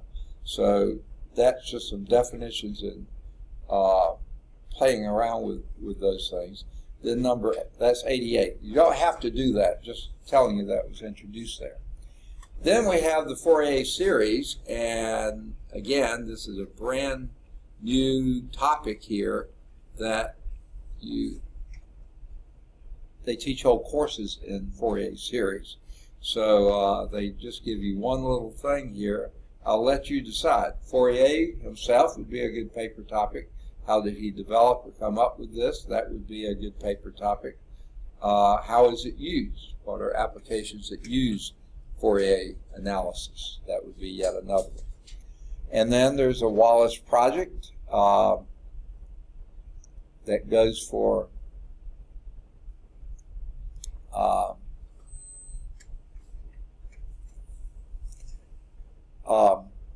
following up with what we were talking about with Wallace's theorem. They mentioned here that in 2015, physicists Carl Hagen and Tamar Friedman, who is also a mathematician, stumbled upon a connection between quantum mechanics and the Wallace product, And so it's a pretty interesting little thing here. So if you wanted to follow up on that, that would be a potential paper topic as well. But that's just one little thing there that's pretty interesting. And there's a thing at the bottom for further information. So any questions on 8.3? I think that's all of this section. So let's discard that. Any questions? Let's move on to 8.4. Now, we were doing trigonometric integrals in the last section. I think that was the title of it. Trigonometric integrals. Now, well, we're waiting for PowerPoint though. Sorry. It may take a while since Microsoft products are so keen. I just can't stand it. Okay. So let's go from current slide. We're still doing integration techniques. This time, however, we're going to look at trigonometric substitutions. Now, two objectives here. We'll use trigonometric substitutions to find an integral. That's a good thing to integrate with substitutions. And we'll use integrals to model and solve some real-life applications. Yeah, they say that a lot. And sometimes it's a bit on the short side, but we'll see. Now, here are the ones we're going to look for. When you have one of these forms, one of these radical forms in an integral that you don't have a way to substitute your way out of it, okay? That's the key here. If this was anywhere in an integral and you had a u du somewhere in there, no sweat. You can substitute and get out of here, okay? Same with all of these. If you had a u du in that same integrand, you're okay. You can get out of it. But if you didn't have that, if you just have a du, either above or below or on the side, wherever, these are almost impossible to do without a trig substitution. So the objective with trig substitution is to eliminate the radical in the integrand. You do this by these simple Pythagorean identities. Okay? Now, this one you could use either way. It's just most of the time we'll say let u equal sine squared, so therefore that thing looks more like this. Cosine squared is 1 minus sine squared. That's exactly what we're going to do with any that look like this. Square root of a squared minus u squared. Let u equal sine theta. That's it. Now notice here, these are a little bit different. This is what's in the integrand. The u is already there, okay? And yet you're going to let u equal something, and that's going to introduce your new variable elsewhere. Whereas before our substitution method was, you had the integrand there, you picked the most complicated part, the innermost part of the most complicated part of that integrand, and let your u be that. Your x was given or whatever, let u be that, then do du in terms of dx, and substitute here. Here your u is in here already. Or that could be an x, or it could be a y, it could be something else, but what we usually are going to do is since your new variable is not going to be your substitution variable, it's going to use the existing variable to equal sine theta, okay, or one of the others. Now, when there's a plus in there, not a minus, and it can be in any order, it doesn't matter, you're going to do the tan substitution, because secant squared is 1 plus tangent squared, and that is what this is looking at. Now, of course, these are a squareds in front, and we'll learn how to get those to be more like this. That's not too bad of a thing. When your u comes first in a subtraction, in other words, u squared minus a squared, rather than a squared minus u squared, that's going to be a secant substitution, because tan squared is secant squared minus 1, and that's the basis here. Okay? So that's what you're going to do. Using these substitutions, amazingly, you're going to lose the radicals. Okay? And it's maybe not too amazing that's what it is, because these things are perfect squares, and then you have square root of a perfect square. Okay? And that's how we wind up losing the radicals, which is a handy-dandy way to go. But there's not just that. We'll also have little triangles that will be our friends. And we'll talk about that in just a minute. So for example, if A is greater than 0, and generally that's what it's going to be, let U equal A sine theta. Okay, now notice what we do with the A. We put that as the coefficient of your trig function with the new variable theta. Since these are trig functions, it's usually a pretty safe bet to let theta be the new variable. But notice it isn't let theta be something, it's let U be that function of theta. Now, the other thing that you have to watch out for is you need to limit what your range is on that theta. Okay? And one reason for that is sine theta is a repeating function. You're not going to want that to go on forever. From minus pi halves to pi halves, that's going to keep it from -1 to 1. Okay? And that's about all you can do with it. Okay? Because anything beyond that, you start subtracting off. Okay? So, let's continue with this. If U equal A sine theta, then U squared is going to be A squared sine squared theta, right? Okay? Then the square root of A squared minus A squared sine squared theta, well, you can factor out an A squared, right? Okay? And since it's the square under the square root, pull that on the outside, and that's an A times the square root of 1 minus sine squared theta. When you factor the A out here, I would have taken it out a long time ago. 1 minus sine squared theta is cosine squared theta, so this is going to be A cosine theta. You've lost the radical. Now, notice this too, cosine theta is always positive between minus pi halves and pi halves. Okay? If it were negative somewhere in there, it's subtracting off the area. You don't want that to happen. Okay? So that's why we chose the minus pi halves to pi halves. So cosine would be positive. So here are those substitutions. I already talked about them here. They sort of formalize them. Here are the little triangles. Draw your little triangles. For integrals involving this, A squared minus U squared, here's your substitution. Let U equal A sine theta. Okay.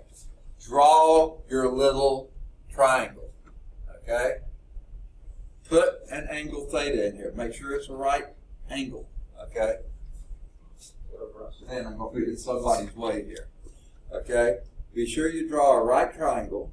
Put your angle theta there. And as soon as you say let U equal A sine theta, then divide both sides by A, and you have sine theta is equal to U over A. Opposite over hypotenuse. So once you draw this, you can identify what U is and what A is. And having those, guess what? Hypotenuse squared minus this squared is equal to this squared. So in other words, this line here is square root of A squared minus U squared, which is exactly what you have here. Okay? And then the cosine of this is this over A. So, yes, I mean, all this really pans out pretty nicely. Okay. So, all of it really follow it along here. I mean, this is, like I just said, cosine theta would be this over A. So this thing here is A cosine theta. Okay. So if you let U equal this, then that thing is equal to A cosine theta. You can deal with the integral now. And amazingly, things work out very nicely. Okay. Now, if you have this integral, this radical, anywhere in the integrand, numerator, denominator, wherever it is, A squared plus U squared, your substitution is a tangent theta. Why? Because U squared, that would be A squared tangent squared theta, and then you have the square root of A squared plus A squared tangent squared theta, factor out an A squared, pull it out of the radical, A times the square root of 1 plus tangent square root theta, that secant square root theta, secant square root theta, the secant can come out. Okay? And again, keep it between minus pi halves and pi halves. With one little difference between these two. You can include your endpoints on these. You cannot include the endpoints down here because the secant theta is not defined at the half pi. Cosines and sines are defined everywhere. Okay? So you can include those endpoints. You can't down here. Okay? Either for tangent purposes or secant purposes. You can't do it. Okay? Now, and draw your little things. This time your plus is here, so that makes that the hypotenuse. And remember we said u is equal to a tangent theta, divide by a. Tangent theta is equal to u over a. Tangent is opposite over adjacent, so it's u over a. So that makes this your square root of u squared plus a squared. A squared plus u squared, that's what I'm say. But when you have that, then that makes the secant of this angle is adjacent. I mean, hypotenuse over adjacent. So that gives you that. Okay? Now, when you have u squared minus a squared, that's the secant form, so let u equal a secant theta. This would be a squared secant squared theta. Factor out the a squared, pull it on the outside, that's just an a. The square root of secant theta minus 1. That's tangent squared. Square root of tangent squared is tangent. So this thing is tangent. Now, here's where you get into potentially a little bit of a problem. Okay? Again, as soon as you say this, u is equal to a secant theta, that means secant theta is u over a. Here's your theta. Secant is hypotenuse over adjacent. Okay? So that makes this the square root of hypotenuse squared minus a squared, which is exactly the form we started with. Okay? Now, this is a tangent theta anytime u is greater than a. Okay? How can u ever be less than minus a? Use your hypotenuse.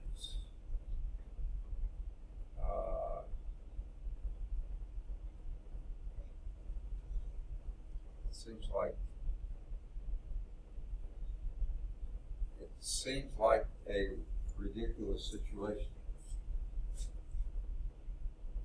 Because if u was less than negative a, when you square a negative a, you're going to get, if it's,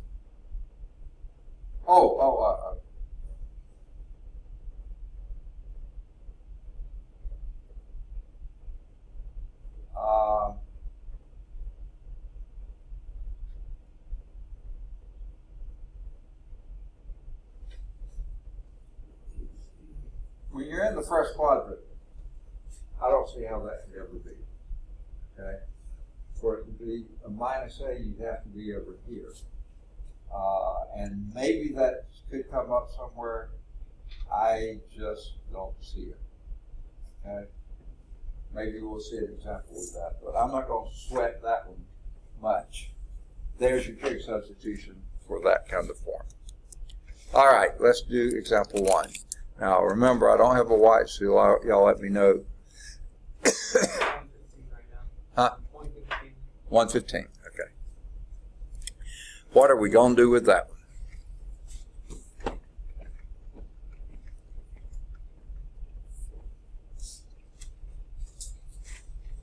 Any ideas? We have an a squared minus u squared type form here. Okay? Now, you have an x squared out front. If that x squared were up top, you might be able to do something. With it like you have now, I don't think so. The radical is where we focus. Okay? Which form is that?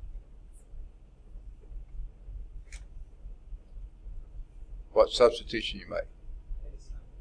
Okay, exactly. You make the sine theta. So, Let me get my pen back. Okay. Well, I don't have it yet. There we go. So what's your substitution? Let x, no, let's stick with the variable you have now. You use the variable here. This is what's different. It's not u anymore. It's the variable you have here is what you're using with this trig substitution. It's kind of different. What's your a in this case? No, that's a squared. 3. 3 sine theta. There's where you introduce your new variable inside the thing. It's kind of backwards from before. But your next step is the same. Then let dx equal 3 cosine theta. Okay? So that's done. Let's carry this out a little bit further. We certainly are going to need what x squared is. And what's x squared?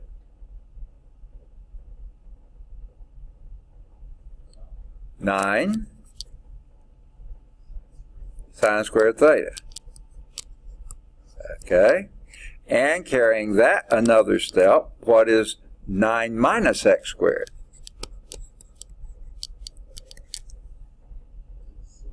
Pretty easy. That would just be 9 minus 9 sine squared theta. Right? Just 9 minus that. And then, what's the square root of that?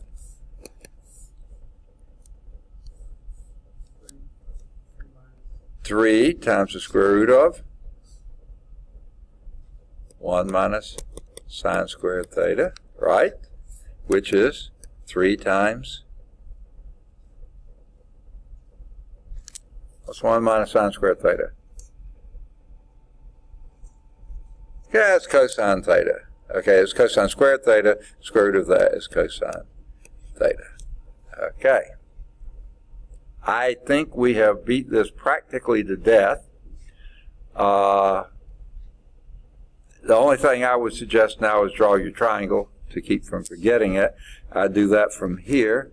Put your theta in anywhere you want to. It should be a nicer looking triangle than this. That be your theta, that be your right angle. And then since here, sine theta is x over 3, that would be x over 3.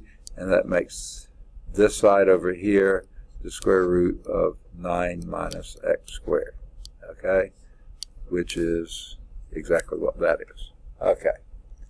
We'll use that when we need it. Don't sweat it now. So let's do our integral. What was our dx? Oh, I forgot. Yes. Always have a d with a d. Okay. This would be, let me pull my 3 on the outside. 3 cosine theta d theta. Okay? Divided by, what's your x squared?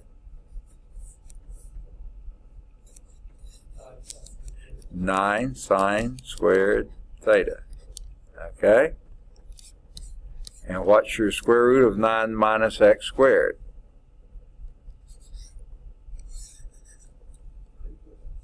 3 cosine theta. Right? Wow. Well, it looks like this cosine theta and that cosine theta are going to disappear, which is not good. Oh, let's not do that because it's not good. Right?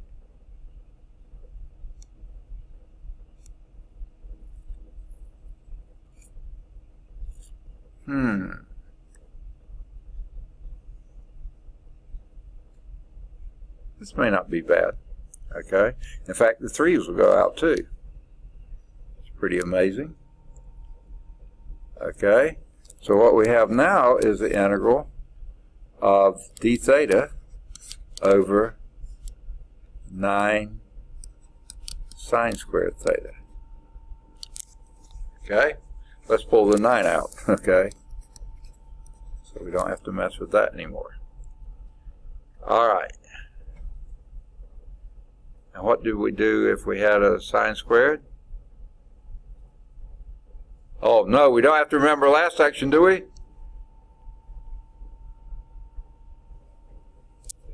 Wasn't that something like a 1/2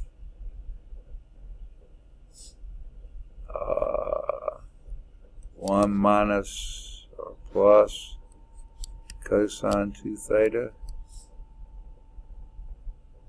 Something like that. I think you usually put that over 2. Go back and check quickly.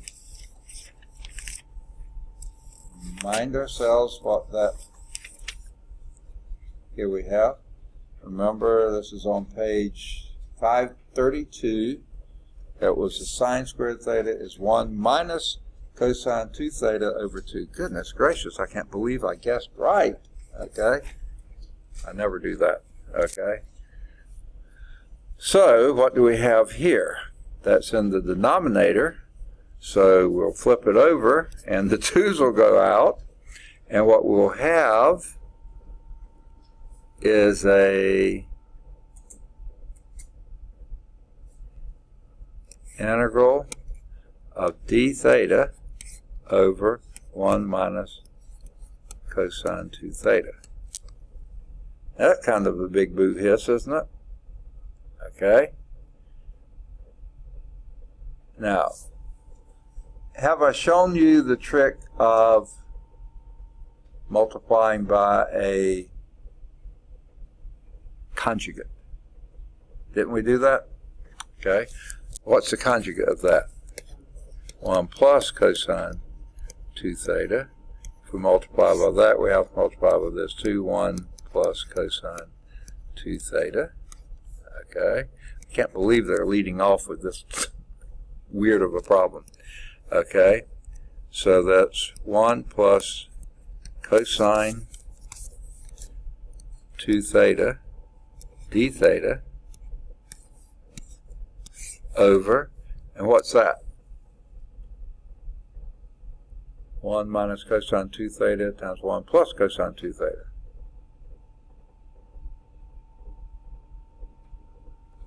Anyone remember that?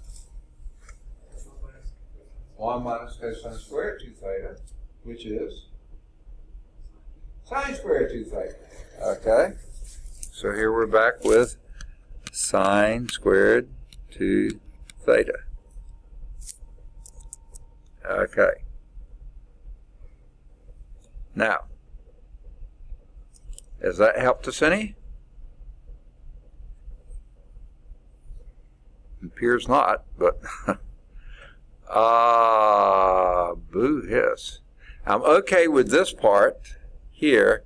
It's this part here that's now still giving me problems. I have a feeling, what's that? It is cosecant squared, and I'd look that up in the table. That's what I would do, frankly. And I probably would have done that a few steps ago.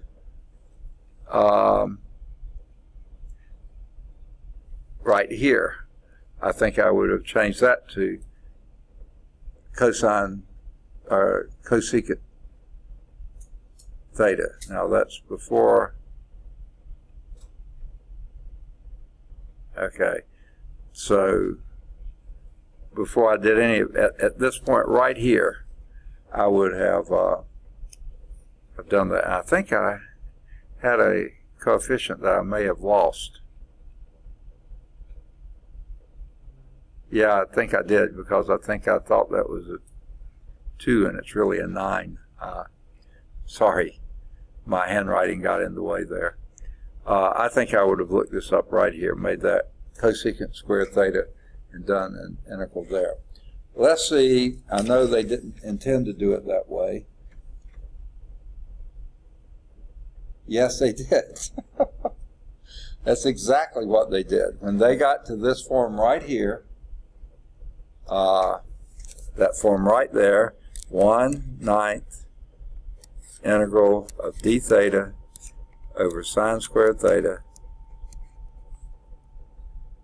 They rewrote this as 1/9 the integral of cosecant squared theta d theta.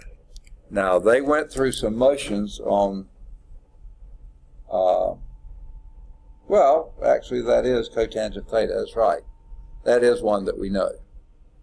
Okay, that's the integral, the antiderivative of minus cotangent theta. This is 1/9 the, I'm sorry I didn't pick up on that the first time through. Not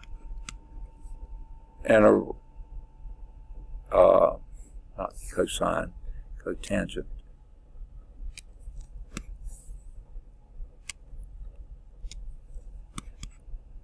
Theta. Okay. All right. Now,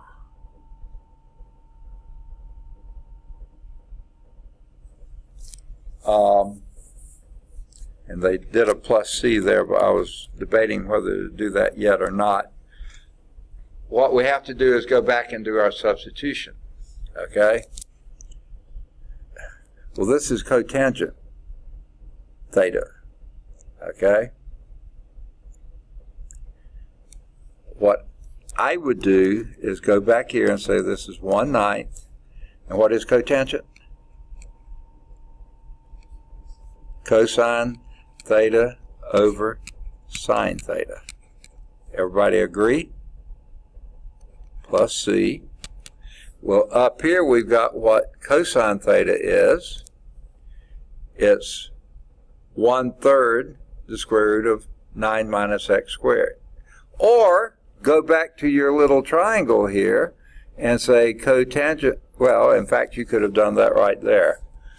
In fact, I think that's what I would have done. Since I drew my triangle here, what is cotangent theta?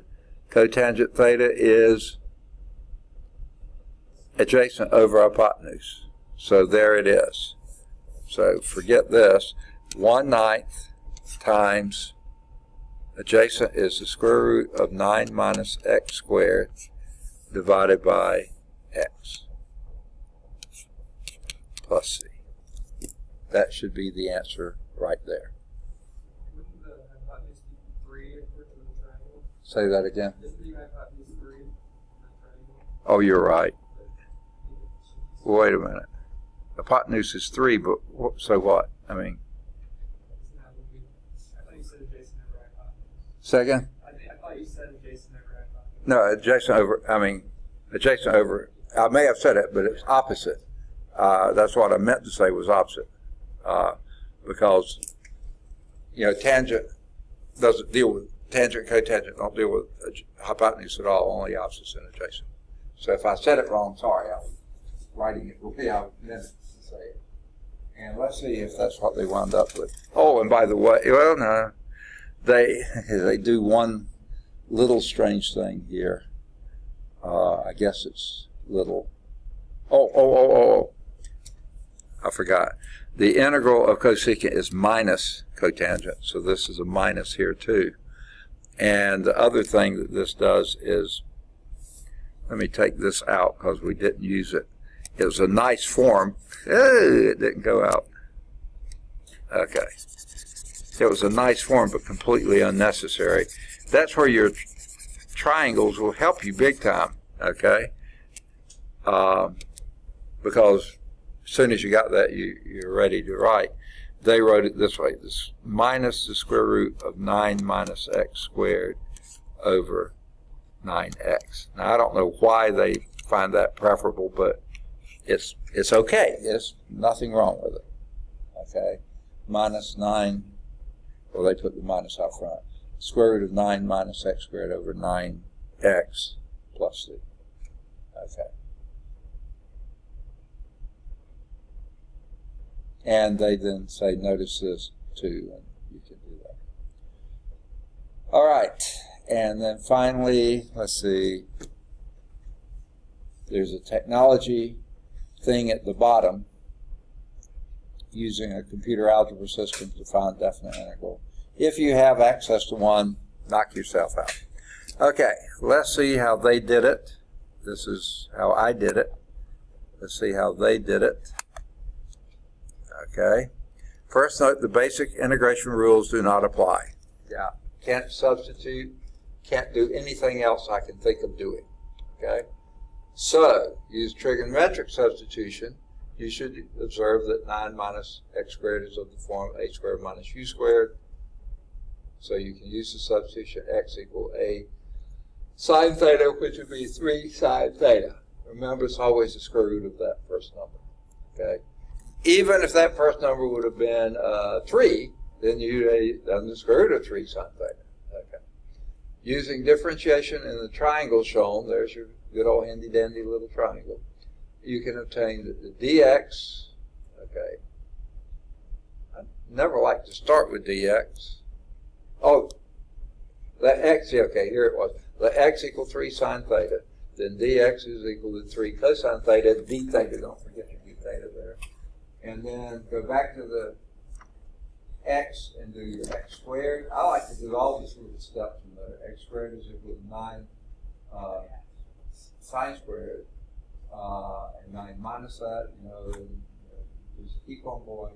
Write out as many things as you can in as many forms as you can that you might need later. And then the trig substitution will go from this, with the dx being this, dx squared being that, this being that. Put all that in place, and notice the 3 cosine thetas go out. You're left with 1 over 9 times cosecant squared theta. Did they notice that right at the top? No, they left it sine squared theta. Now they wrote it as cosecant squared theta, and that is exactly the antiderivative of negative cotangent theta. So that would be negative 1/9 cotangent theta plus c. But you're not through, because you started with x's, you need to come back to x's. But using this little triangle here, cotangent of theta is adjacent over opposite. So right there, you can write it down. There it is. Cotangent theta is equal to that. So they wrote it for you. They knew they were going to get there at some point. You don't necessarily know it, but you can see it there. So that'll be minus 1/9. Well, minus 1/9 the square root of 9 minus x squared over x plus c, which you can then write as minus the square root of 1 minus x squared, 9 minus x squared over 9x plus c. Now,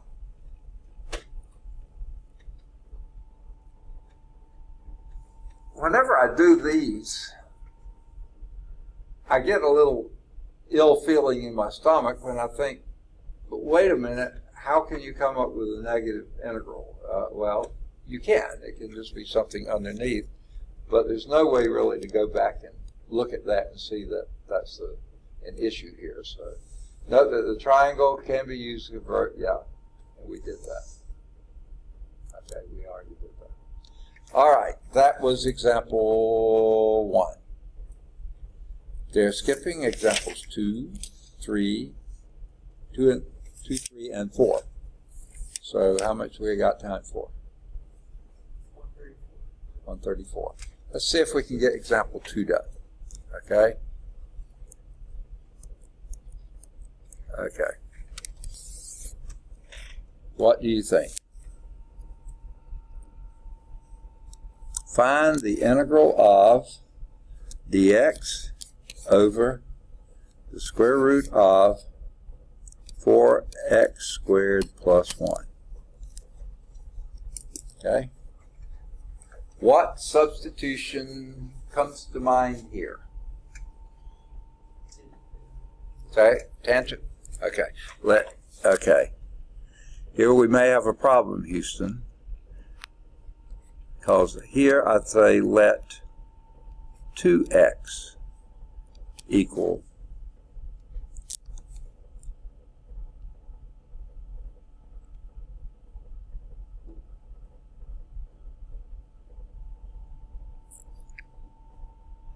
I think that's what I would do, equal tangent theta.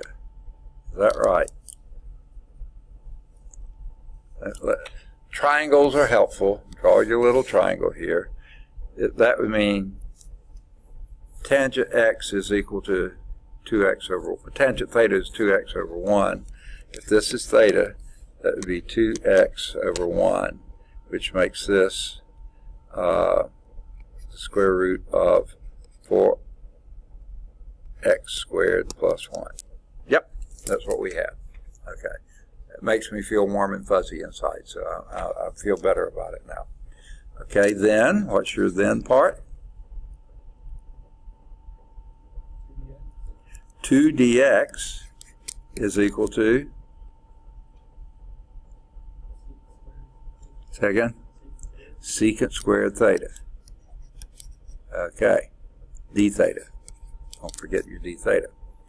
Which means, since we don't have a 2 dx, it's d, divide both sides by 2. Okay, get rid of that. Now, I think I've already shown you the other part. But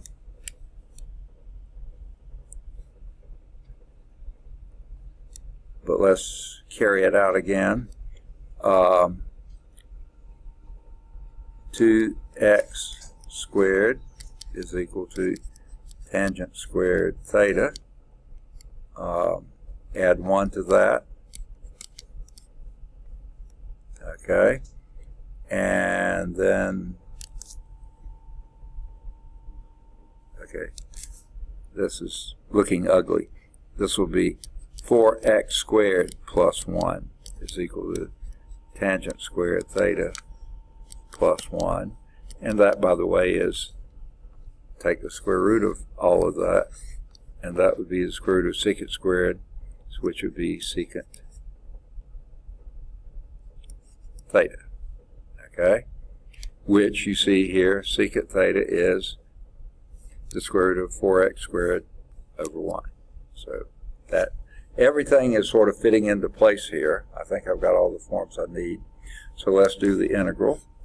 Your dx is 1/2, get it on the outside, secant squared theta d theta, that's your new numerator, and your denominator is, this thing here is secant theta, right?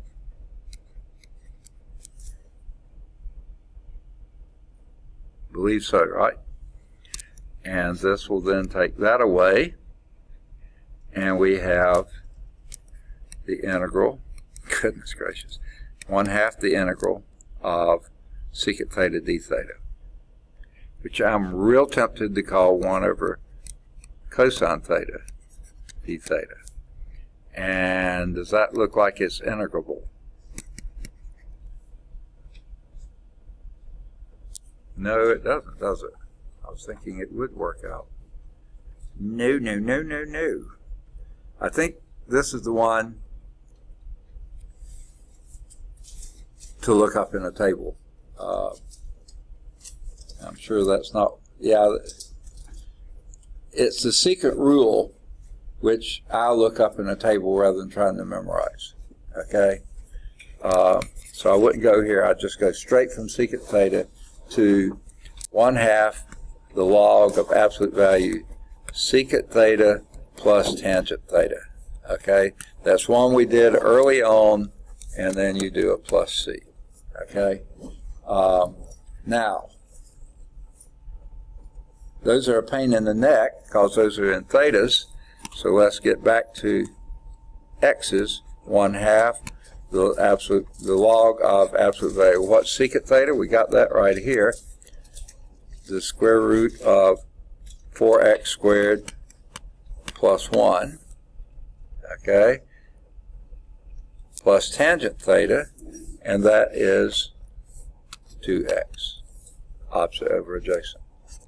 Plus c. So you see your little triangle will be a big, big, big help most of the time. All right. Any questions on that? Now, the only other thing you could do, and they didn't do it, you could take this and put it up here to the 1/2 power. The log of that to the 1/2 power, that's a property of logarithms. Okay. So, sorry we sort of ran out of time on that one. Sure we'd be able to get it, but we've still got example 3 to go before we move to the next thing. Homework exercises here include 3 or 5, they're both at Calc Chat. 7 or 9, they're both at Calc Chat, but 7's at Calc View. Let's see, I don't want to go too far beyond. 11 or 13, they're both at Calc Chat. And 15 or 17, they're both account chat. Okay, wait a minute. No. Stop there. 11 or 13, stop at that because we haven't done the special integration formulas. Okay. Now, some of those you can't do, wait till next time and we'll hopefully do enough that you'll see how to do it. Any questions? All right. And we'll pick up from there and go next time. So we did, what, 8.3 and 8.4 today? I believe that's right.